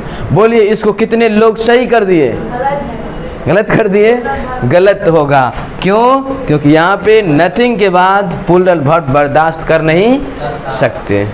Everything has its own importance, हर एक वस्तु का एक अपना अलग महत्व होता है। बोले राइट, रॉन्ग? राइट है, क्लियर ना। इसलिए वो सारा कंसेप्ट एक बार दे दिए थे, है ना, क्योंकि यहाँ पे बस देखना है, होता बहुत सिंपल है, बस विजन क्लियर हो जाए तो रास्ता साफ और मंजिल पास नजर आता है। देखिए यहाँ पे एक सिंपल सा, आप लोग अगर 3 इडियट्स देखे होंगे मूवी, तो वहाँ पे था, है ना, कौन सा थी, ऑल इज वेल ना था, ये बोला था नहीं, all is well, all is well, all is well बोल रहा था नहीं। तो यहाँ पे बोल रहा है सम is good, some is good. बोलिए राइट है या रॉन्ग है? राइट है ना। बोला है सम आर गुड, क्या है, राइट या रॉन्ग? राइट है। हाँ, क्योंकि एक बात बताए थे, इस नोट को बढ़िया से पढ़िए। बोल रहा है ऑल और सम का प्रयोग, किसका किसका? बोले ऑल और सम का प्रयोग अनकाउंटेबल और काउंटेबल दोनों रूप में करेंगे। ऑल और सम का प्रयोग अनकाउंटेबल और काउंटेबल दोनों रूप में करेंगे, बट याद रहे अनकाउंटेबल होगा सिंगुलर के लिए, काउंटेबल होगा तो प्लूरल होगा। लेकिन सिंगुलर होगा तो वह वस्तु को रिप्रेजेंट करेगा, जबकि प्लूरल होगा तो व्यक्ति को रिप्रेजेंट करेगा। इसीलिए तो यहाँ पे हुआ था सम इज गुड, कुछ वस्तु ठीक है ना, कुछ ठीक है। सम आर गुड, कुछ लोग ठीक है या कुछ लोग अच्छे हैं, है ना। ऑल इज वेल, सब कुछ ठीक ठाक। ऑल आर वेल, सब लोग ठीक ठाक। हुआ राइट सब, ओके। चलिए नेक्स्ट देखिए। नेक्स्ट बोल रहा है I have some money in the bank. I have some money in the bank. एक बोल रहा है I don't have some money in the bank. Some का यूज करेंगे हम लोग कभी भी पॉजिटिव सेंटेंस के लिए, और एनी का यूज करेंगे निगेटिव के लिए। जैसे मेरे पास, मेरे अकाउंट में कुछ पैसा है, तो सम, मेरे अकाउंट में कुछ पैसा, कुछ भी पैसा नहीं है, तो एनी रहता तो सही होता, बट सम लगा हुआ है, गलत है। अब देखिए नीचे है don't I have any money in the bank, है ना। Don't I have any money in the bank, ये सेंटेंस सही हो गया, क्योंकि सेंटेंस इंट्रोगेटिव है, इंट्रोगेटिव में भी निगेटिव है, इंट्रोगेटिव निगेटिव है। यहाँ पे क्या कर दिए, एनी लगा हुआ है, सेंटेंस आपका सही, ओके। देखिए इंट्रोगेटिव सेंटेंस में एनी भी आ सकता है और सम भी आ सकता है, लेकिन पॉजिटिव में सम आएगा और निगेटिव में एनी आएगा, ओके। तो बस ये वाला बात को इग्नोर भी कर सकते हैं अगर आप चाहें तो। बस याद अगर रखना है तो एनी का यूज निगेटिव में, सम का यूज पॉजिटिव में। ये इंट्रोगेटिव प्रोनाउन क्या होता है हम लोग बात करेंगे, क्लियर ना। देखिए when WH word is used as a subject in a sentence, when WH word is used as a subject in a sentence, it is called interrogative pronoun। जब WH word का प्रयोग सेंटेंस में subject के रूप में किया जाए, interrogative pronoun कहलाता है, ओके। जैसे स्ट्रक्चर देखिए, WH word हो, उसके बाद एक्सिलरी वर्ब हो, उसके बाद सब्जेक्ट हो, उसके बाद फिर वर्ब, फिर अदर वर्ड, क्लियर ना। दूसरा होता है WH word के बाद नाउन हो, फिर एक्सिलरी वर्ब, फिर सब्जेक्ट, फिर वर्ब, फिर अदर वर्ड, ओके जी। तो ये होता है दो तरह का, एक तो WH वर्ड के बाद एक्सिलरी वर्ब आता है, एक तो WH वर्ड के बाद नाउन आता है। याद रखिएगा एक बात, जिस WH वर्ड के बाद एक्सिलरी वर्ब आता है वो WH वर्ड प्रोनाउन कहलाता है, और जिस WH वर्ड के बाद नाउन आता है वो WH वर्ड एडजेक्टिव कहलाता है। क्या क्लियर ना। जैसे WH वर्ड किसको कहते हैं, तो what, where, when, why, how, है ना, ये सब WH वर्ड कहलाता है। अगर what, where, when, why, how के बाद एक्सिलरी वर्ब है तो उस what, where, when, why, how को हम लोग क्या कहेंगे, प्रोनाउन। वहीं पे what, where, when, why, how के बाद कोई नाउन हो तो उस what, where, when, why, how को क्या बोलेंगे, एडजेक्टिव, ओके। समझ में आ गया बात। जैसे एग्जांपल देखिए, बोला where do you live in Delhi, where do you live in Delhi. अब वेयर है, अब वेयर के बाद आपका डू आ गया, और डू क्या होता है, एक्सिलरी वर्ब होता है, क्लियर ना। तो where do you live in Delhi, तो डू क्या हो गया, एक्सिलरी वर्ब हो गया, ओके जी। तो ये सेंटेंस तो राइट है, बट ये वर्ड, ये वेयर आपका प्रोनाउन है। Next, which car do you like most, कौन सी कार तुम ज्यादा पसंद करते हो, विच कार। अब विच WH वर्ड हुआ ना, अब विच के बाद हम लोग को कार आ गया, नाउन आ गया, तो ये विच आपका क्या कहलाएगा, एडजेक्टिव कहलाएगा। क्लियर बात समझ में आया। जो चलिए WH वर्ड का यूज दो तरह से किया जाता है, क्लियर ना। एक तो उसके बाद नाउन आता है, एक तो उसके बाद एक्सिलरी वर्ब आता है, ओके जी। चलिए नेक्स्ट हेडिंग बनाइए। नेक्स्ट आप लोग के सामने है पोजेसिव प्रोनाउन। क्या क्या, जी हाँ, अब हेडिंग बनाइए पोजेसिव प्रोनाउन। पोजेसिव प्रोनाउन क्या होता है, when a pronoun is used to show, when a pronoun is used to show possession or ownership, possession or ownership in a sentence, it is called possessive case या possessive pronoun।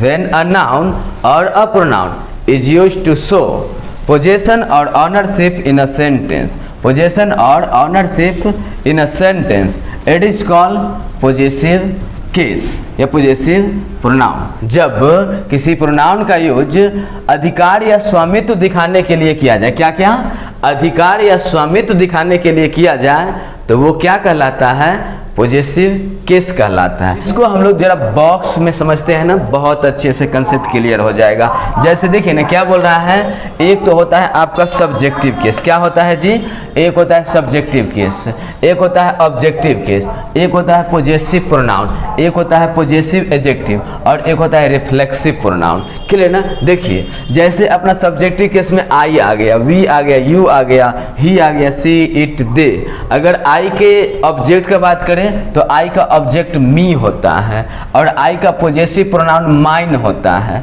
याद रखिएगा ये जो mine है, hours है, yours है, his है, hers है, देयर्स है, ये सब के बाद नाउन नहीं आता।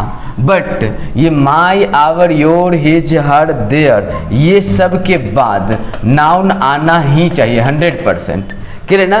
तो ये सब के बाद नाउन आता है, ये सब के बाद नाउन नहीं आता है। ओके जी, चलिए तो बात क्या समझ में आया, आई का objective me, possessive pronoun mine, possessive adjective my और reflexive pronoun myself. Okay जी, वैसे ही वी का ऑब्जेक्टिव अस, क्लियर ना, possessive pronoun ours, possessive adjective our और ये आवर सेल्फ्स। क्लियर ना। नेक्स्ट यू का आपका ऑब्जेक्टिव यू ही होता है, उसका पोजेसिव प्रोनाउन योर्स होता है, पोजेसिव एडजेक्टिव योर होता है और रिफ्लेक्सिव प्रोनाउन जो होता है अगर एक से ज़्यादा है तो योर सेल्फ्स और अगर एक है तो योर सेल्फ होता है। ओके जी, नेक्स्ट देखिए ही, सब्जेक्टिव केस ही, उसका ऑब्जेक्टिव हिम होता है, उसका पोजेसिव प्रोनाउन हिज होता है, पोजेसिव एडजेक्टिव भी हिज होता है, दोनों सेम होता है। वहीं पे अगर बात करें रिफ्लेक्सिव प्रोनाउन का तो हिमसेल्फ होता है।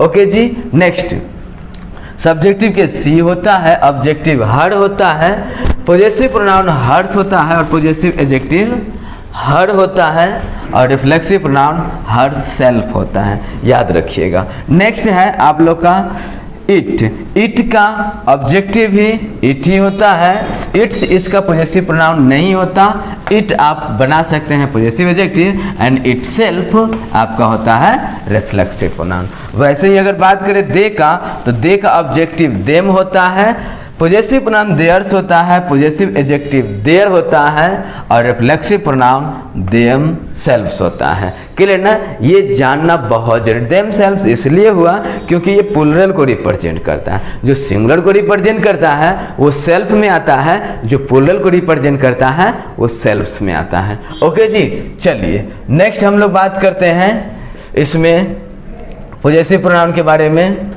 तो ये सारा कुछ वहाँ पे बॉक्स में बना दिए अच्छा से, ये जरूरी नहीं है।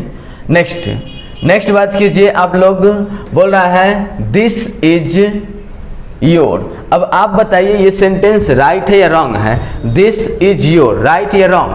हाँ, रॉन्ग है, गलत है। क्यों गलत है? क्योंकि अभी हम बताए हैं आप लोग को, जो देखिए योर के बाद ऑलवेज, योर ऑलवेज, देखिए यहाँ पे योर है नाउन आना ही चाहिए, आवर है नाउन आना ही चाहिए, माई है नाउन आना ही चाहिए, हर है नाउन आना ही चाहिए। हाँ, ये माइन बिना नाउन के आएगा, हर्ष बिना नाउन के आएगा, योर्स बिना नाउन के आएगा, हिज बिना नाउन के आएगा, हर्ष बिना नाउन के आएगा, लेकिन आपका ये जो है योर बिना नाउन के नहीं आएगा, इसीलिए सेंटेंस रॉन्ग हो गया। नेक्स्ट बोले दिस इज योर्स, ये राइट हो गया क्योंकि योर्स सेंटेंस के लास्ट में भी आएगा, बट योर ऑलवेज नाउन को लेके आएगा। ओके, याद रहेगा। चलिए नेक्स्ट कंसेप्ट बोल रहा है the use of possessive adjective, the use of possessive adjective with a noun, है ना। पोजेसिव एडजेक्टिव का यूज हम लोग कहाँ करते हैं? नाउन के साथ करते हैं। पोजेसिव एडजेक्टिव का यूज कहाँ करते हैं जी? नाउन के साथ करते हैं। वही तो पोजेसिव एडजेक्टिव है, नाउन के साथ करते नहीं है, नाउन गलत हो गया, है ना।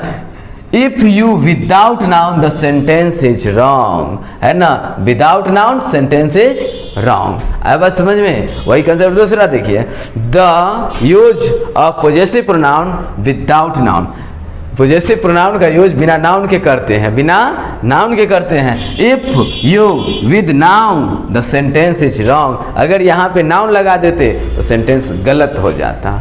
आया बात समझ में? चलिए नेक्स्ट, जैसे यहाँ पे देखिए ना और एग्जाम्पल है, दिस इज योर्स बुक, बोलिए सही है कि गलत है? दिस इज योर्स बुक को बताइए तो पहले, this is yours book, right या रॉन्ग? हाँ रॉन्ग, क्यों? क्योंकि योर्स के बाद नाउन नहीं आता। हाँ दिस इज योर बुक, ये सही है क्योंकि योर के बाद नाउन चाहिए ही चाहिए। कंसेप्ट क्लियर हुआ? चलिए नेक्स्ट हम लोग बात करते हैं। नेक्स्ट आप लोग के सामने बोल रहा है रिलेटिव प्रोनाउन। रिलेटिव ये था पोजेसिव प्रोनाउन, अब हम लोग बात करेंगे रिलेटिव प्रोनाउन के बारे में। देखिए बोल रहा है हु विच दैट, क्या क्या? Who which that are called relative pronoun. Who which that को हम लोग क्या कहते हैं? रिलेटिव प्रोनाउन कहते हैं। क्लियर ना? हु विच दैट रिलेट करने के लिए आता है, इसीलिए क्या कहलाता है? रिलेटिव प्रोनाउन, है ना? देखिए क्या है, सब्जेक्ट जो होता है, सब्जेक्ट किसी भी सेंटेंस का, तो सब्जेक्ट आपका रियल भी हो सकता है और फॉल्स भी हो सकता है। क्या क्या? सब्जेक्ट किसी भी सेंटेंस का सब्जेक्ट रियल भी हो सकता है, फॉल्स भी हो सकता है। जैसे हम आपको बोले जो रवि के बाद क्या लगाइएगा? इज एमआर में से, तो क्या सिंपली आप इज ही लगाइएगा। क्लियर ना? क्योंकि पता है रवि के साथ इज ही लगेगा। हम बोले आई के साथ हैज है में से क्या लगाइएगा? तो आप सिंपली हैव लगाइएगा, बिना सोचे बिना समझे, है ना? जो चलो यार ये रियल का है, जो राम है तो इज ही आएगा। राम के साथ अगर आर करेंगे तो हो जाएगा गलती। लेकिन हु जो है अपना रिलेटिव प्रोनाउन जो है, ये पगला आर भी लेता है, इज भी लेता है, एम भी लेता है, फिर भी सही, फिर भी सही, फिर भी सही, क्योंकि ये सब्जेक्ट तो बन गया बट ये रियल का नहीं है, ये फॉल्स है। सब्जेक्ट तो बन गया बट ये रियल का नहीं है, फॉल्स है। तो हु आर यू, यू के अकॉर्डिंग आर आया। हु इज सी, तो सी के अकॉर्डिंग इज आया। हु एम आई, आई के अकॉर्डिंग एम आया। ओके जी, तो ये सब्जेक्ट तो बना बट फॉल्स है, ये सब्जेक्ट अपना रियल है। ओके ना? चलिए नेक्स्ट कंसेप्ट जरा बात करते हैं हम लोग। इसी में बोल रहा है जो कभी कभी कोई कोई सेंटेंस ऐसा होगा जो नाउन और प्रोनाउन हु विच दैट से जुड़ के आ जाए और उसके बाद जो वर्ब आएगा वो इस नाउन और प्रोनाउन के अकॉर्डिंग आएगा। क्या क्या? जी हाँ, नाउन और प्रोनाउन हु विच दैट आ जाए, नाउन और प्रोनाउन के बाद जो हु विच दैट आएगा और उसके बाद जो वर्ब आएगा वो इस हु विच दैट के अकॉर्डिंग ना, ये नाउन और प्रोनाउन के अकॉर्डिंग। अगर ये अगला वाला नाउन सिंगुलर है तो ये अपना वर्ब भी सिंगुलर लेगा। अगर ये नाउन या प्रोनाउन प्लुरल है तो ये वर्ब भी प्लुरल लेगा। ये हु विच दैट सो का है, इसका अपना कोई वजूद नहीं है। ओके जी, चलिए जैसे देखिए इसका एग्जाम्पल क्या है, you are the person who has won the match.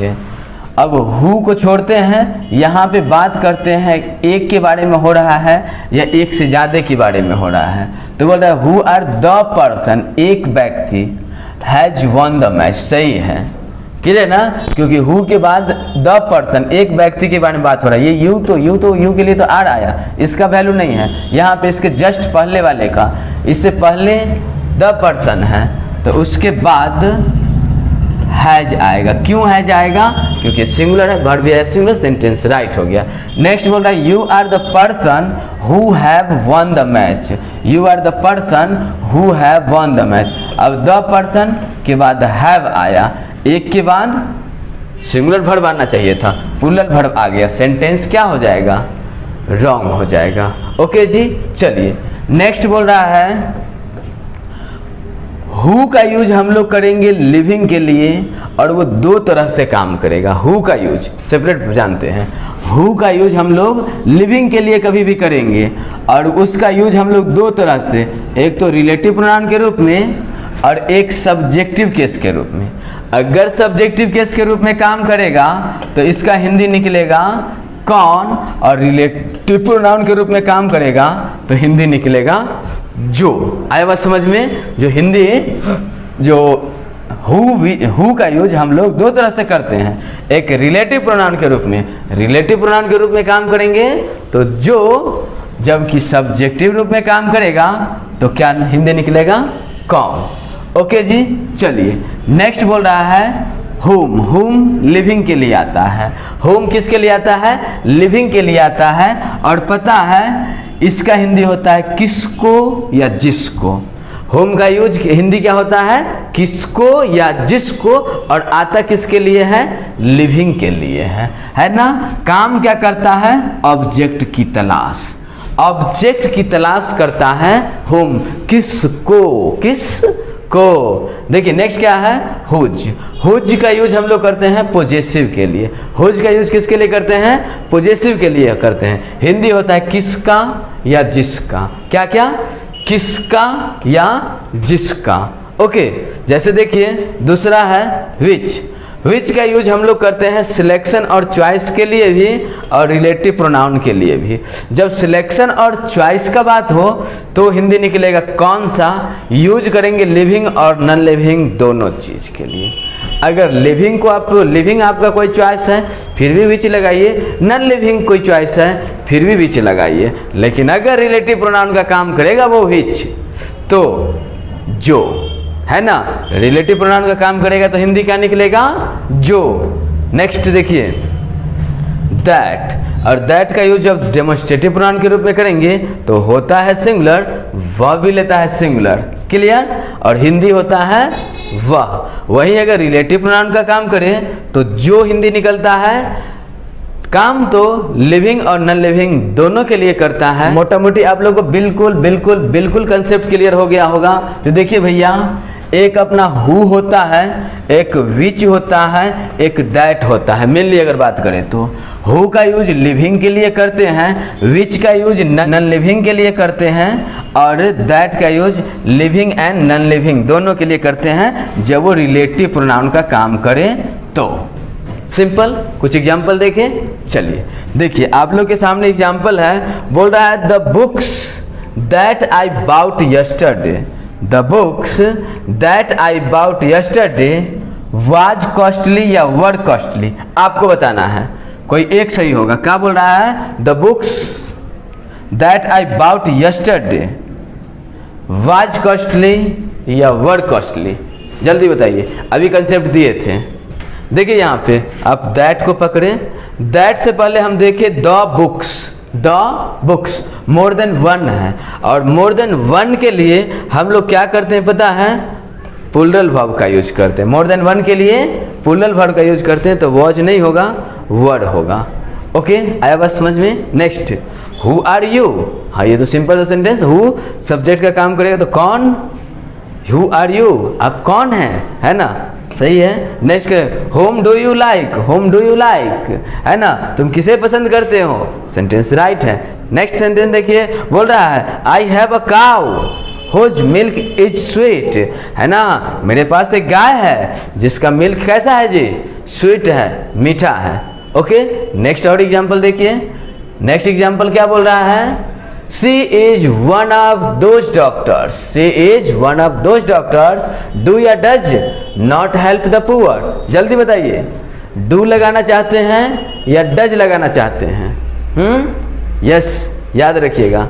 जैसे ही हम देखेंगे हु से पहले ध्यान देंगे जो वो सिंगुलर है या प्लूरल है। अगर हु से पहले सिंगुलर होगा तो अपना डज लगाएंगे, हु से पहले प्लूरल होगा तो डू लगाएंगे। तो डॉक्टर्स है ना, तो यहाँ पे क्या करेंगे, डू। आंसर क्या होगा, डू सही होगा, डज रॉन्ग होगा। ओके, चलिए नेक्स्ट देखिएगा, आई am going two by a car which was my dream. क्या क्या, आई am going two by a car which was my dream. मैं एक कार खरीदने जा रहा हूँ जो मेरा सपना था। ओके, तो सेंटेंस क्या है, राइट है। नेक्स्ट देखिए क्या बोल रहा है, रेसिप्रोकल। रेसिप्रोकल प्रोनाउन को मोटा मोटी समझना है तो ये समझिए। देखिए, जैसे आज हम आपको 2 रसगुल्ला खिलाएं, तो कल हम आपसे उस उद्देश्य से मिलेंगे कि आप भी मुझे 2 रसगुल्ला खिलाएंगे। ये हो गया रेसिप्रोकल प्रोनाउन। जैसे देखिए डेफिनेशन का बात करें तो each other and one another are called reciprocal pronoun.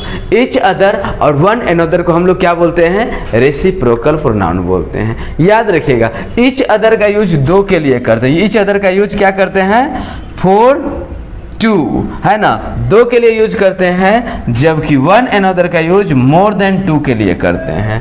2 के लिए ईच अदर का यूज करते हैं और 2 से ज़्यादा के लिए किसका यूज करते हैं? वन अनदर का यूज करते हैं। ओके जी, आखिर ये 2 और 2 से ज़्यादा क्या?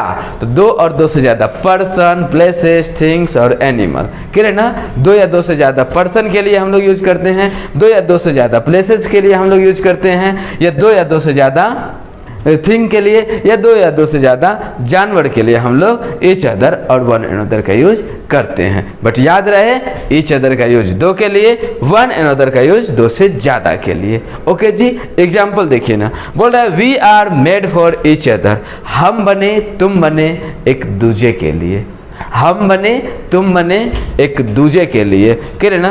तो we are made for each other.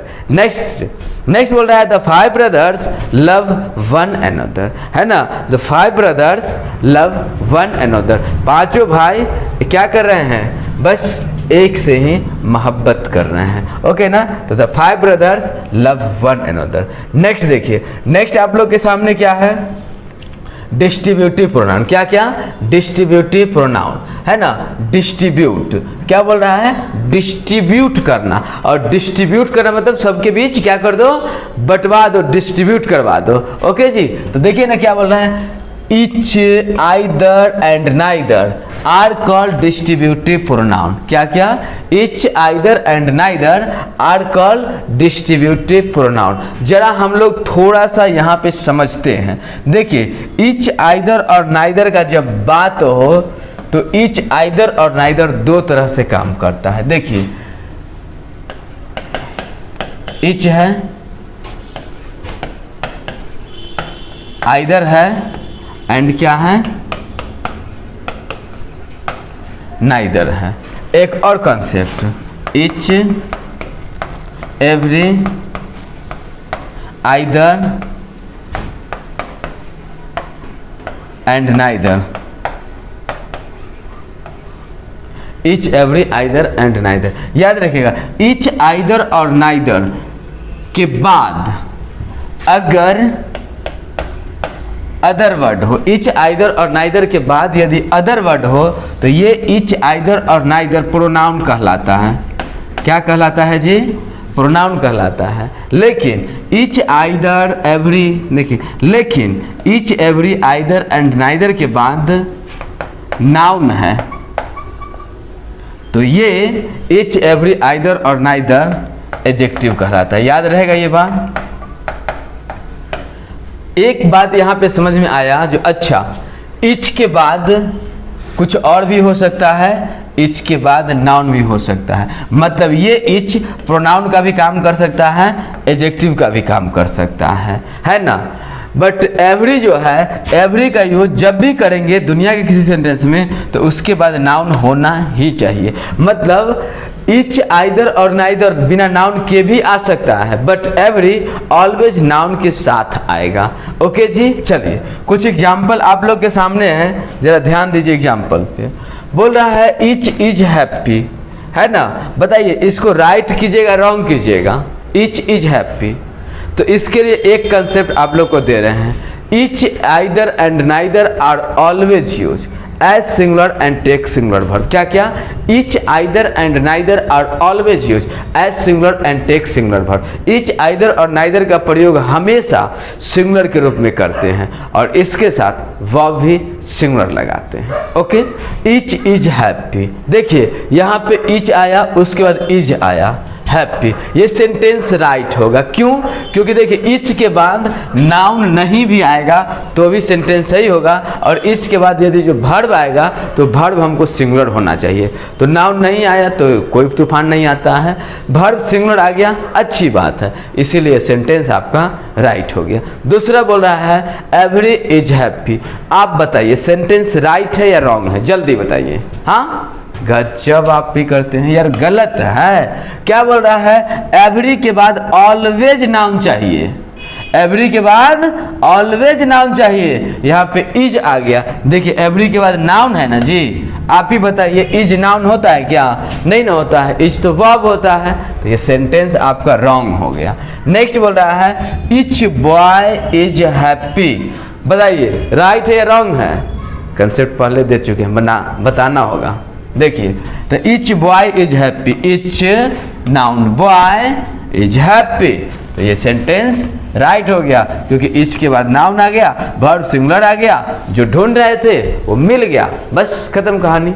Next each boy are happy, each boy, each के साथ नाउन आना अच्छी बात है, लेकिन आर लग जाना बहुत गलत बात है, तो काट देंगे, है ना। तो ईच बॉय आर हैप्पी काट देंगे, सेंटेंस रॉन्ग है। नेक्स्ट देखिए बोल रहा है every boy is happy, every boy is happy, clear ना। तो एवरी बॉय इज हैप्पी, यहाँ पे क्या एवरी के साथ बॉय आना, एवरी के साथ नाउन आना अच्छी बात है, इज लगाना अच्छी बात है, सेंटेंस राइट होगा। ओके जी, समझ रहे बात को। Next every boy are happy, every boy अच्छी बात है, लेकिन आर आ जाना गलत बात है, तो एवरी बॉय आर हैप्पी नहीं होगा। नेक्स्ट सेंटेंस देखिए एवरी बॉय इज हैप्पी, तो every boy is happy right है क्योंकि एवरी के बाद, एवरी बॉय के बाद इज आना अच्छी बात है, हैप्पी। ओके जी। नेक्स्ट बोल रहा है each boy and each girl dash going to cinema, each boy and each girl dash going to cinema, is are do या एम, क्या इज आर डू या एम। तो यहाँ पे हम लोग समझते हैं जरा एक बात जो मोस्टली लोग को नहीं समझ में आता है। आप एक कंसेप्ट याद रखिएगा, ईच एवरी आइदर और नाइदर का प्रयोग कभी भी अगर हम लोग करेंगे और वो ईच एवरी आइदर और नाइदर एक बार आए चाहे 1000 बार आए, वर्ब सिंगुलर ही लेगा। तो अब बताइए आप एम लगा सकते हैं? नहीं। डू लगा सकते हैं? नहीं, क्योंकि डू प्लूरल वर्ब होता है। आर लगा सकते हैं? नहीं, तो क्या लगाएंगे? इज लगाएंगे। ओके जी, तो क्या होगा? Each boy and each girl is going to cinema. Okay, समझ में आया बात? चलिए नेक्स्ट कंसेप्ट देखिए आप लोग। नेक्स्ट कंसेप्ट आप लोग के सामने है, बोल रहा है each every either and neither are always use as singular and take singular verb. देखिए जो बात बताए थे अभी आप लोग को वही बात लिख के आ गया, छाप लीजिए कोई बात नहीं, वैसे हम आप लोग को समझा चुके हैं, आप सीख भी चुके हैं आप लोग। ओके जी, चलिए तो नेक्स्ट है आप लोग के सामने ईच का यूज होता है प्रत्येक के लिए जब दो का बात हो, ईच का यूज होता है प्रति एक के लिए जब दो से अधिक का बात हो। याद रहेगा, जो ईच मतलब दो भी और दो से ज्यादा भी, क्लियर ना। बस दो होगा तो प्रत्येक हिंदी देगा, दो से ज्यादा होगा तो प्रति एक हिंदी देगा। ओके, नेक्स्ट एवरी का यूज करते हैं प्रत्येक के लिए, दो से ज्यादा के लिए। एवरी का यूज कहाँ करते हैं? प्रत्येक के लिए, दो से ज्यादा के लिए। तो एवरी प्रत्येक, दो से ज्यादा। ओके जी, एवरी प्रत्येक, दो से ज्यादा के लिए। नेक्स्ट क्या है? आइदर का यूज हम लोग करते हैं दो या दो में से कोई एक। आइदर का यूज दो या दो में से कोई एक के लिए हम लोग करते हैं, वही नाइदर का यूज दो में से कोई नहीं के लिए करते हैं, है ना। दो में से कोई नहीं का सेंस होगा तो वहाँ पे हम लोग नाइदर का यूज करेंगे। एक बात याद रखिएगा आप लोग होल लाइफ। देखिए ये जो अपना ईच है ना, इसको जरा समझिए। ये जो अपना ईच है और एवरी। इसके बाद नाउन आ सकता है, फिर एंड आ सकता है, फिर ईच एवरी, फिर नाउन। इतना कहानी हो जाए, इतना कुछ हो जाए, फिर भी अगर वर्ब लगाने का बात हो ना तो सिंगुलर ही होगा। अभी पिछले स्लाइड में तो हम लोग देखे थे, अभी क्या था, each boy and each girl, यही ना था जी, each boy and each girl, फिर भी वर्ब सिंगुलर आया था। यही बात यहाँ पे है, देखिए ईच फिर बॉय यानी नाउन, फिर एंड, फिर इच, फिर नाउन, फिर भी वर्ब सिंगुलर चाहिए हम लोग को। तो याद रहेगा ना, जो ईच एवरी आइदर और नाइदर का यूज अगर हजारों बार भी हो सेंटेंस में, फिर भी वर्ब सिंगुलर आएगा। ओके, चलिए नेक्स्ट कंसेप्ट और ध्यान दीजिएगा। ईच एवरी के बाद नाउन हो, फिर एंड हो, फिर नाउन हो, फिर भी वर्ब जो अपना आएगा वो सिंगुलर ही आएगा। ओके जी, तो ईच एवरी के बाद noun and noun verb singular, याद रहेगा। चलिए नेक्स्ट कंसेप्ट देखिए आप लोग। नेक्स्ट कंसेप्ट वही ईच एवरी से ही रिलेटेड है। बोल रहा है ईच हो, एवरी हो, आइदर हो, नाइदर हो, इस शब्द के बाद ऑफ द आ जाए, जैसे each of the, either of the, neither of the, है ना, every of the, every one of the, ये सब अगर होगा तो उसके बाद नाउन तो प्लुरल आएगा, नाउन तो प्लुरल आएगा, बट वर्ब सिंगुलर ही लेगा। तो क्या समझ में आया, each of the, either of the, neither of the, every one of the के बाद आप लोग का नाउन तो प्लुरल आएगा बट वर्ब सिंगुलर आएगा। ओके जी, नेक्स्ट बोल रहा है, नेक्स्ट कंसेप्ट है वी दे यू। क्या क्या, जी हाँ, वी दे यू, ये प्लुरल होता है, वी, दे भी प्लुरल, यू भी प्लुरल। इसके बाद अगर ईच एवरी आएगा ना, देखिए मतलब ईच एवरी से पहले वी आ जाए, ईच एवरी से पहले दे आ जाए, ईच एवरी से पहले यू आ जाए, तो वर्ब जो होगा वो प्लुरल होगा। तो वर्ब क्या होगा, प्लुरल होगा।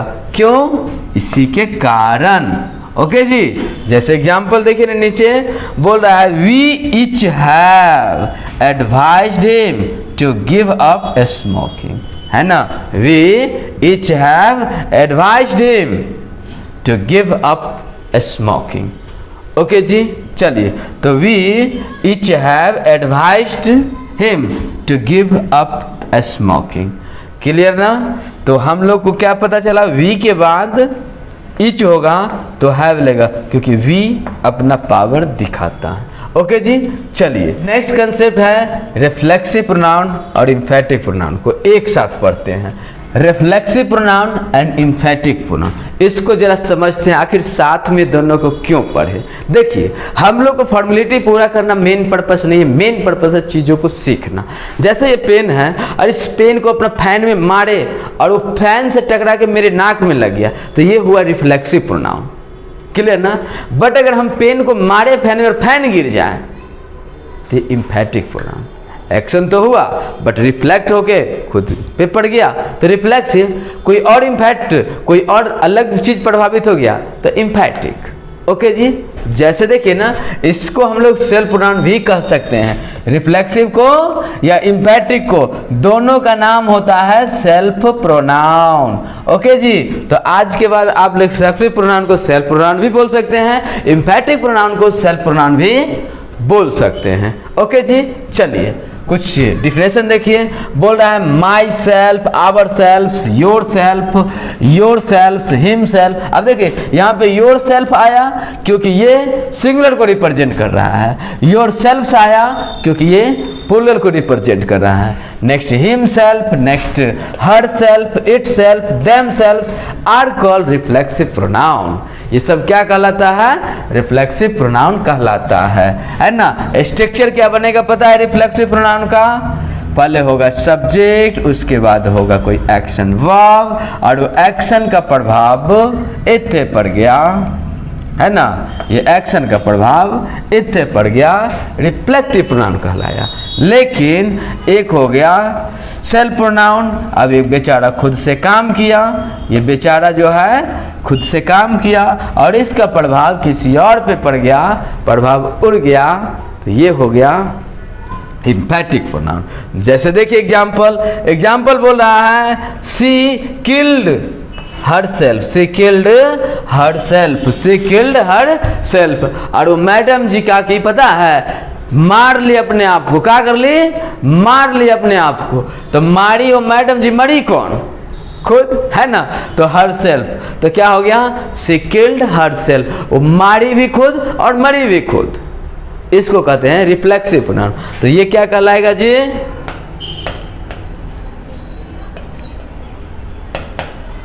Reflexive pronoun. एक बोला आई हर्ट माई सेल्फ, ये भी आपका रिफ्लेक्सिव ही हुआ। आई हर्ट माई सेल्फ। जैसे आपका दोस्त है, आपसे किसी बात पे नाराज हो गया, आप कहते हैं मुझे अपने आप से नफरत है, उठाते हैं दबा के हाथ, मारते हैं दीवार में। मारा कौन? आप। लगा किसे? आपको।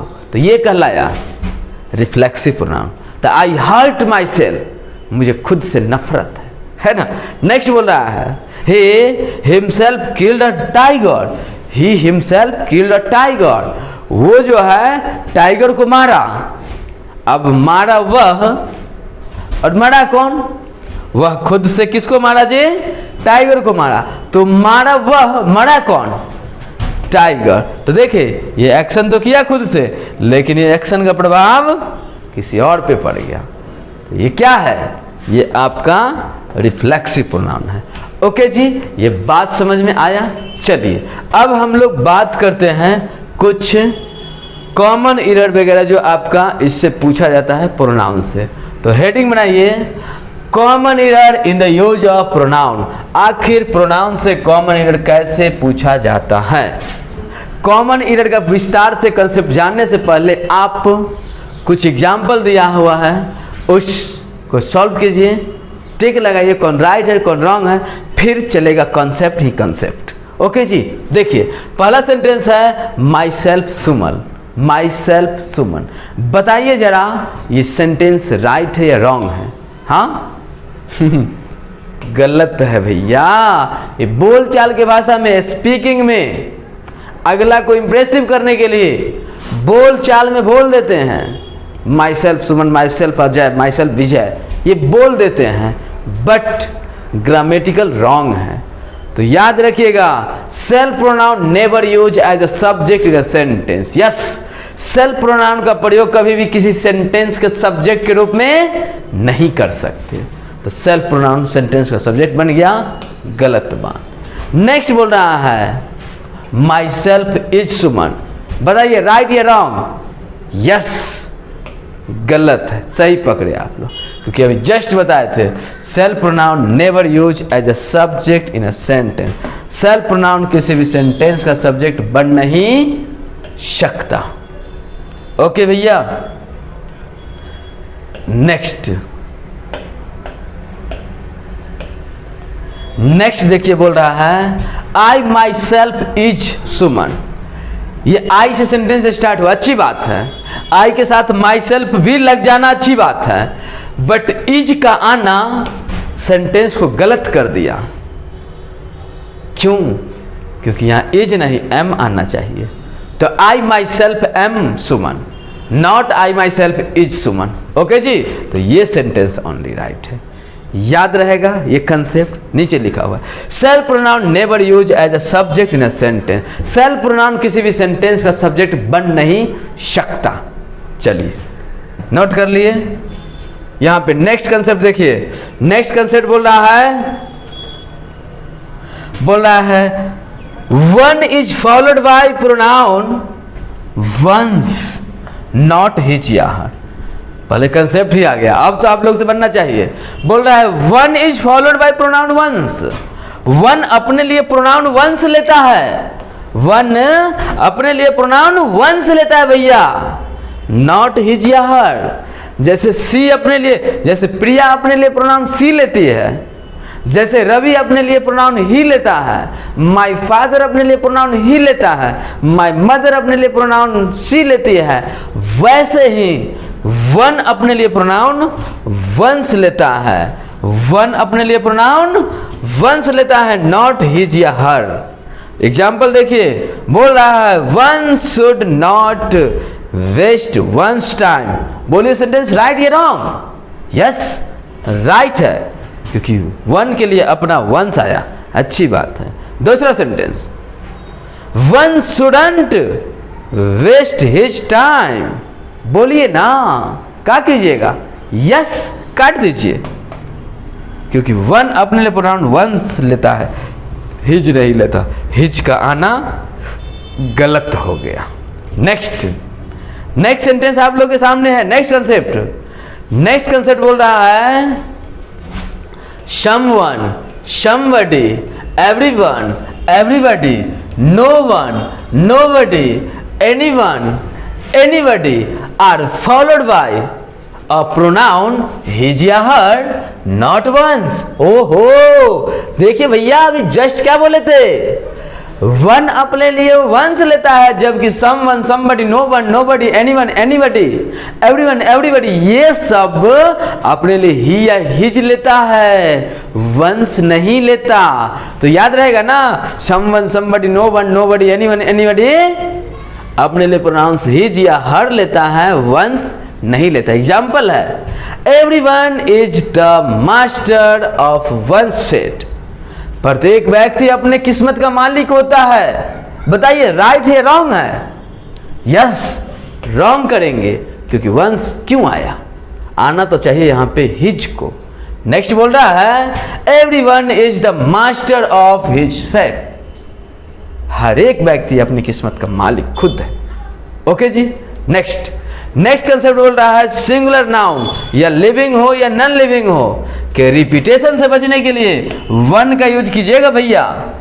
सिंगुलर नाउन या लिविंग हो या नॉन लिविंग हो, उसके रिपीटेशन से बचने के लिए वन का यूज कीजिएगा, जबकि प्लूरल नाउन के रिपीटेशन से बचने के लिए ONES का यूज कीजिएगा। समझ में आइला? ओके। नेक्स्ट देखिए बात, यहाँ पे एग्जाम्पल है आपके सामने, जरा बताइए। बोल रहा है there are 5 lazy students and 1 industrious student. No, गलत। एक बार स्टूडेंट आ गया तो दोबारा स्टूडेंट नहीं आएगा, है ना। Next, there are 5 lazy students and 1 industrious 1। अच्छी बात है, 1 इंडस्ट्रियस 1 है ना। तो यहाँ पे हम लोग क्या करेंगे, 1 का यूज करेंगे। नेक्स्ट देखिए, there are 5 lazy students and 1 industrious 1। गलत बात, वंस नहीं, ये वाला 1 चाहिए सिंगुलर के रिपीटेशन से बचने के लिए। नेक्स्ट बोल रहा है there are 5 industrious students and 2 lazy students. अब 2 आ गया, प्लूरल आ गया, तो स्टूडेंट्स नहीं आएगा, है ना, वंस आना चाहिए, ये वाला है क्या नीचे। There are 5 industrious students and 2 lazy ones. अच्छी बात है। ओके जी, आया समझ में। नेक्स्ट कंसेप्ट देखिएगा, बोल रहा है apply, enjoy, avail, absent, acquit, resign, prostrate, introduce are followed by reflexive pronoun. ये सब वर्ड अपने लिए रिफ्लेक्सिव प्रोनाउन लेता है ना। मतलब myself, yourself, ourselves, themselves, itself, ये सब लेता है। जैसे देखिए नेक्स्ट एग्जाम्पल, बोल रहा है he एब्सेंटेड from the class. Wrong हो जाएगा, क्योंकि इसको चाहिए सेल्फ प्रोनाउन। फिर बोल रहा है he absented himself from the class. तो याद रहेगा ना, जो ये absent word, enjoy word, avail word, acquit word, ये सब अपने लिए सेल्फ प्रोनाउन लेता है, ना कि सिंपल सा सेंटेंस। ओके। नेक्स्ट कंसेप्ट देखिए। नेक्स्ट कंसेप्ट बोल रहा है भैया लेट के बाद कभी सब्जेक्टिव केस नहीं आ सकता। क्या क्या? लेट के बाद कभी सब्जेक्टिव केस नहीं आ सकता। हाँ, लेट के बाद अगर आएगा तो ओनली 1 ऑब्जेक्टिव केस आएगा। जस्ट बाद भी अगर कोई आएगा तो ऑब्जेक्टिव केस आएगा, और कुछ आ नहीं सकता। हाँ, ऑब्जेक्ट के बाद भी बनाएगा, उसके बाद अदर वर्ड कुछ है तो चलेगा। देखिए ना कॉन्सेप्ट क्या बोल रहा है, let is followed by a pronoun in the objective case. Let ऐसा प्रोनाउन है जो लेट जो है क्या बोल रहा है, let always always always objective case लेता है नॉट सब्जेक्टिव। एग्जाम्पल देखिए आप लोग के सामने, let Ram and I solve this problem, let Ram and I solve this problem, ये सेंटेंस आपका गलत हो जाए। सबसे पहले आप लोग को समझ में आना चाहिए ये सब्जेक्टिव केस क्या होता है और ऑब्जेक्टिव केस क्या होता है। देखिए ये है आपका सब्जेक्टिव केस, ये है ऑब्जेक्टिव केस। अगर हम लोग ही का बात करें तो वो सब्जेक्टिव होता है, हिम ऑब्जेक्टिव होता है, सी सब्जेक्टिव होता है, हर ऑब्जेक्टिव केस होता है, आई सब्जेक्टिव केस होता है, मी ऑब्जेक्टिव केस होता है, वी सब्जेक्टिव केस होता है, अस ऑब्जेक्टिव केस होता है, दे सब्जेक्टिव केस होता है, देम ऑब्जेक्टिव केस होता है। रवि जो है नाम है तो इसका सब्जेक्टिव और ऑब्जेक्टिव सेम होता है। प्रिया नाम है तो नाम का सब्जेक्टिव और ऑब्जेक्टिव सेम होता है। तो राधा का राधा ही होगा, प्रिया का प्रिया ही होगा, गोपी का गोपी ही होगा। ओके जी, तो ये आपके सामने लेट के बाद ये वाला चाहिए, लेट के बाद ये चाहिए, ना कि ये। ओके, तो यही तो बात यहाँ पे था। देखिए ना, यहाँ पे लेट के बाद राम आया, अच्छी बात है, लेकिन आई का आना बर्दाश्त से बाहर हो गया भैया, इसीलिए सेंटेंस रॉन्ग हो गया। वहीं पे दूसरा देखिए, लेट राम एंड मी, अच्छी बात है। देखिए ना, मी यहाँ पे है, मी है, तो मी वाला आ सकता है लेट के बाद। तो let Ram and me solve this problem, ये सेंटेंस राइट हो गया। ओके भैया, समझ में आया? चलिए नेक्स्ट कंसेप्ट देखते हैं हम लोग। नेक्स्ट कंसेप्ट बोल रहा है after preposition objective case is used. भैया प्रीपोजिशन के बाद भी ऑब्जेक्टिव केस ही लगेगा। अब प्रीपोजिशन क्या होता है? प्रीपोजिशन होता है आपका इन होता है, इनटू होता है, इनसाइड होता है, विद होता है, बिटवीन होता है, विदिन होता है, ये सब आपका प्रीपोजिशन होता है। तो देखिए एग्जांपल बोल रहा है there is a conflict between you and me. अरे भैया बिटवीन आ गया प्रीपोजिशन, प्रीपोजिशन के बाद यू आना अच्छी बात है कि नहीं? देखिए देखिए, you you you you you you you you, अरे भैया यू लिखे ही नहीं थे, चल लिख रहो, यू का यू होता है ऑब्जेक्टिव भी यू। तो ये जो है आपका यू आ गया ऑब्जेक्टिव केस, तो ये बात तो सही है। उसके बाद मी आ गया, देखते हैं बक्सा में मी है क्या? मी है, चलिए अच्छी बात है, ये सेंटेंस राइट हो जाएगा। नेक्स्ट बोल रहा है there is a conflict between you and I. ये भैया गलत ना, आई कैसे आएगा? आई नहीं आएगा, मी रहता तो सही होता। नेक्स्ट बोल रहा है Sunita laugh at you and me. Sunita laugh at, अब एट, इन, अपॉन ये सब प्रीपोजिशन होता है। इसके बाद यू आना अच्छी बात है, मी आना अच्छी बात है, क्लियर ना? तो सेंटेंस सही हो गया। क्यों अच्छी बात है? सो देखिए ना, यू यहाँ है, मी यहाँ है। ओके भैया, समझ में आ रहा है ना? जी हाँ, तो ये आपका सेंटेंस राइट हो गया, सही हो गया। नेक्स्ट कंसेप्ट देखिए, नेक्स्ट कंसेप्ट बोल रहा है एक्सेप्ट, एक्सेप्ट एक वर्ड है, are followed by the pronoun in the objective case. Except जब भी आएगा तो ये प्रोनाउन अपने लिए क्या लेगा पता है भैया? ऑब्जेक्टिव केस लेगा। बोल रहा है everyone attends the meeting except him. Him आना ऑब्जेक्टिव केस है क्या जी? चलिए वहां देखते हैं बॉक्स में, him him him him him, या ठीक है, सेंटेंस राइट होगा।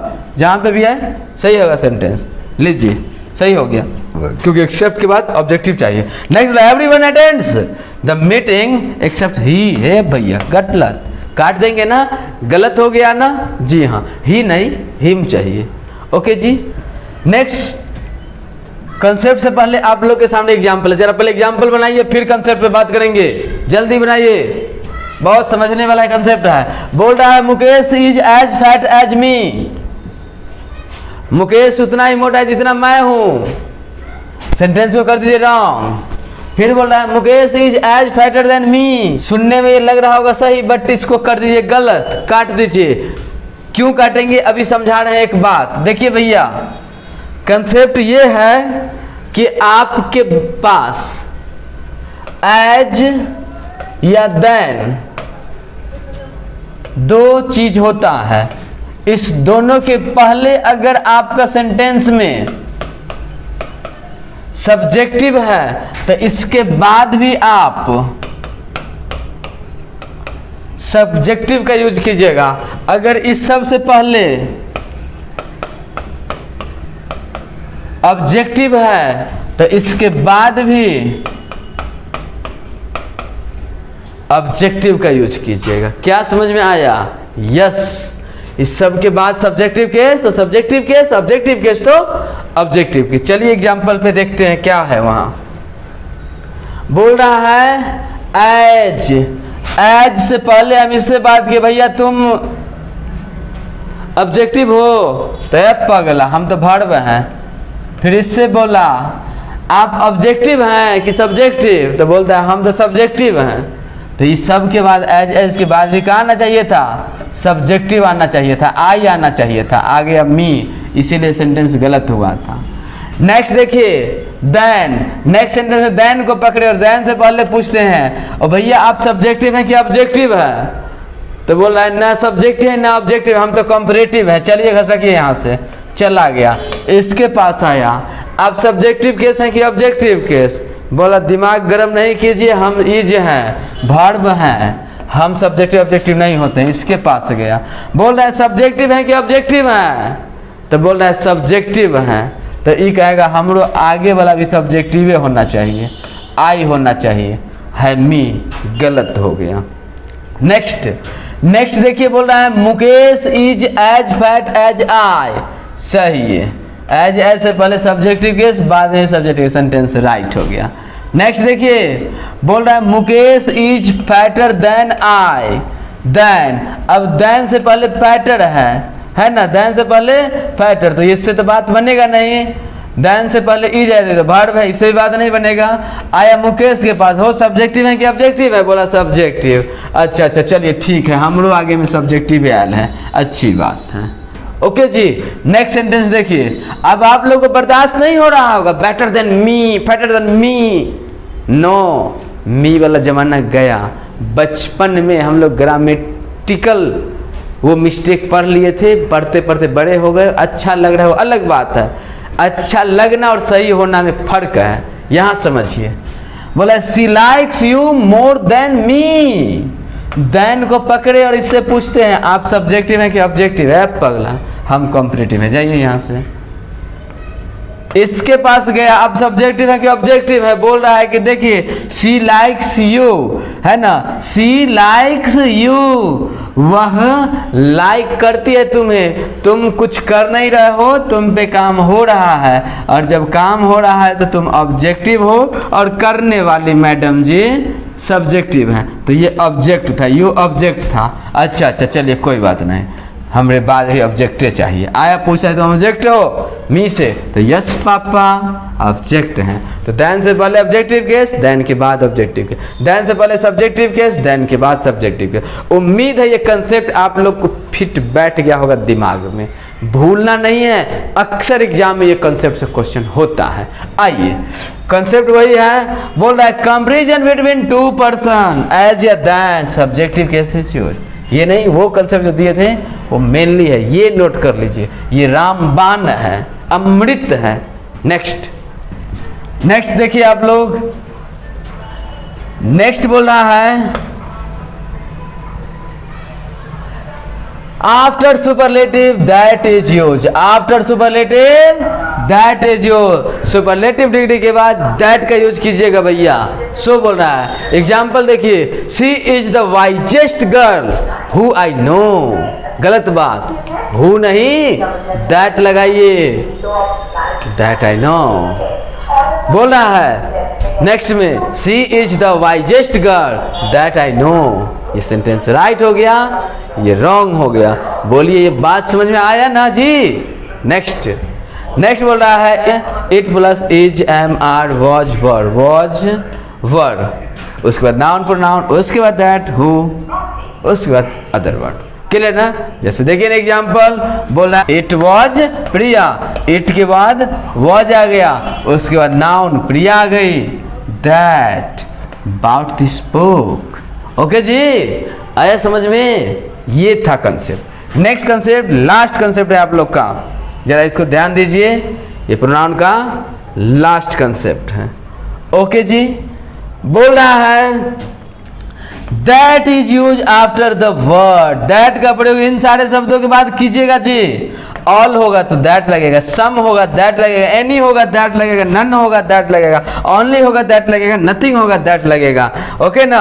एवरीथिंग होगा दैट लगेगा, एनीथिंग होगा दैट लगेगा, फ्यू होगा दैट लगेगा, लिटिल होगा दैट लगेगा, जो हो जहां हो जैसे हो that that that that that लगेगा, चाहे वो ऑल हो, सम हो, एनी हो, नन हो, ओनली हो, नथिंग हो, एवरीथिंग हो, एनीथिंग हो, किसी के साथ भी दैट लगेगा। एग्जाम्पल देखिए ना, बोल रहा है I have told you, I have told, T है यहाँ पे, all that I know, okay जी, I have told you all that I know. चलिए, तो ये था आपका प्रोनाउन से फुल कंसेप्ट। ये वीडियो आप लोग के लिए बहुत बहुत बहुत बेनिफिशियल है। अगर हर एक पार्ट अच्छे से देख लिए हैं तो बहुत अच्छी बात, नहीं तो आप लोग सारे पार्ट को अच्छे से देख लीजिए। इससे बाहर आप लोग को किसी भी एग्जाम में कोई क्वेश्चन पूछ नहीं सकता। उम्मीद है आप लोग जरूर देखेंगे वीडियो को। अपना जितना दोस्त है उन सारे दोस्तों में शेयर कीजिए, दिल से पढ़िए, मिल के पढ़िए। फिर मिलते हैं नेक्स्ट वीडियो में नेक्स्ट फुल एपिसोड के साथ। तब तक आप लोग दिल से पढ़ते रहिए। Thanks for watching this video.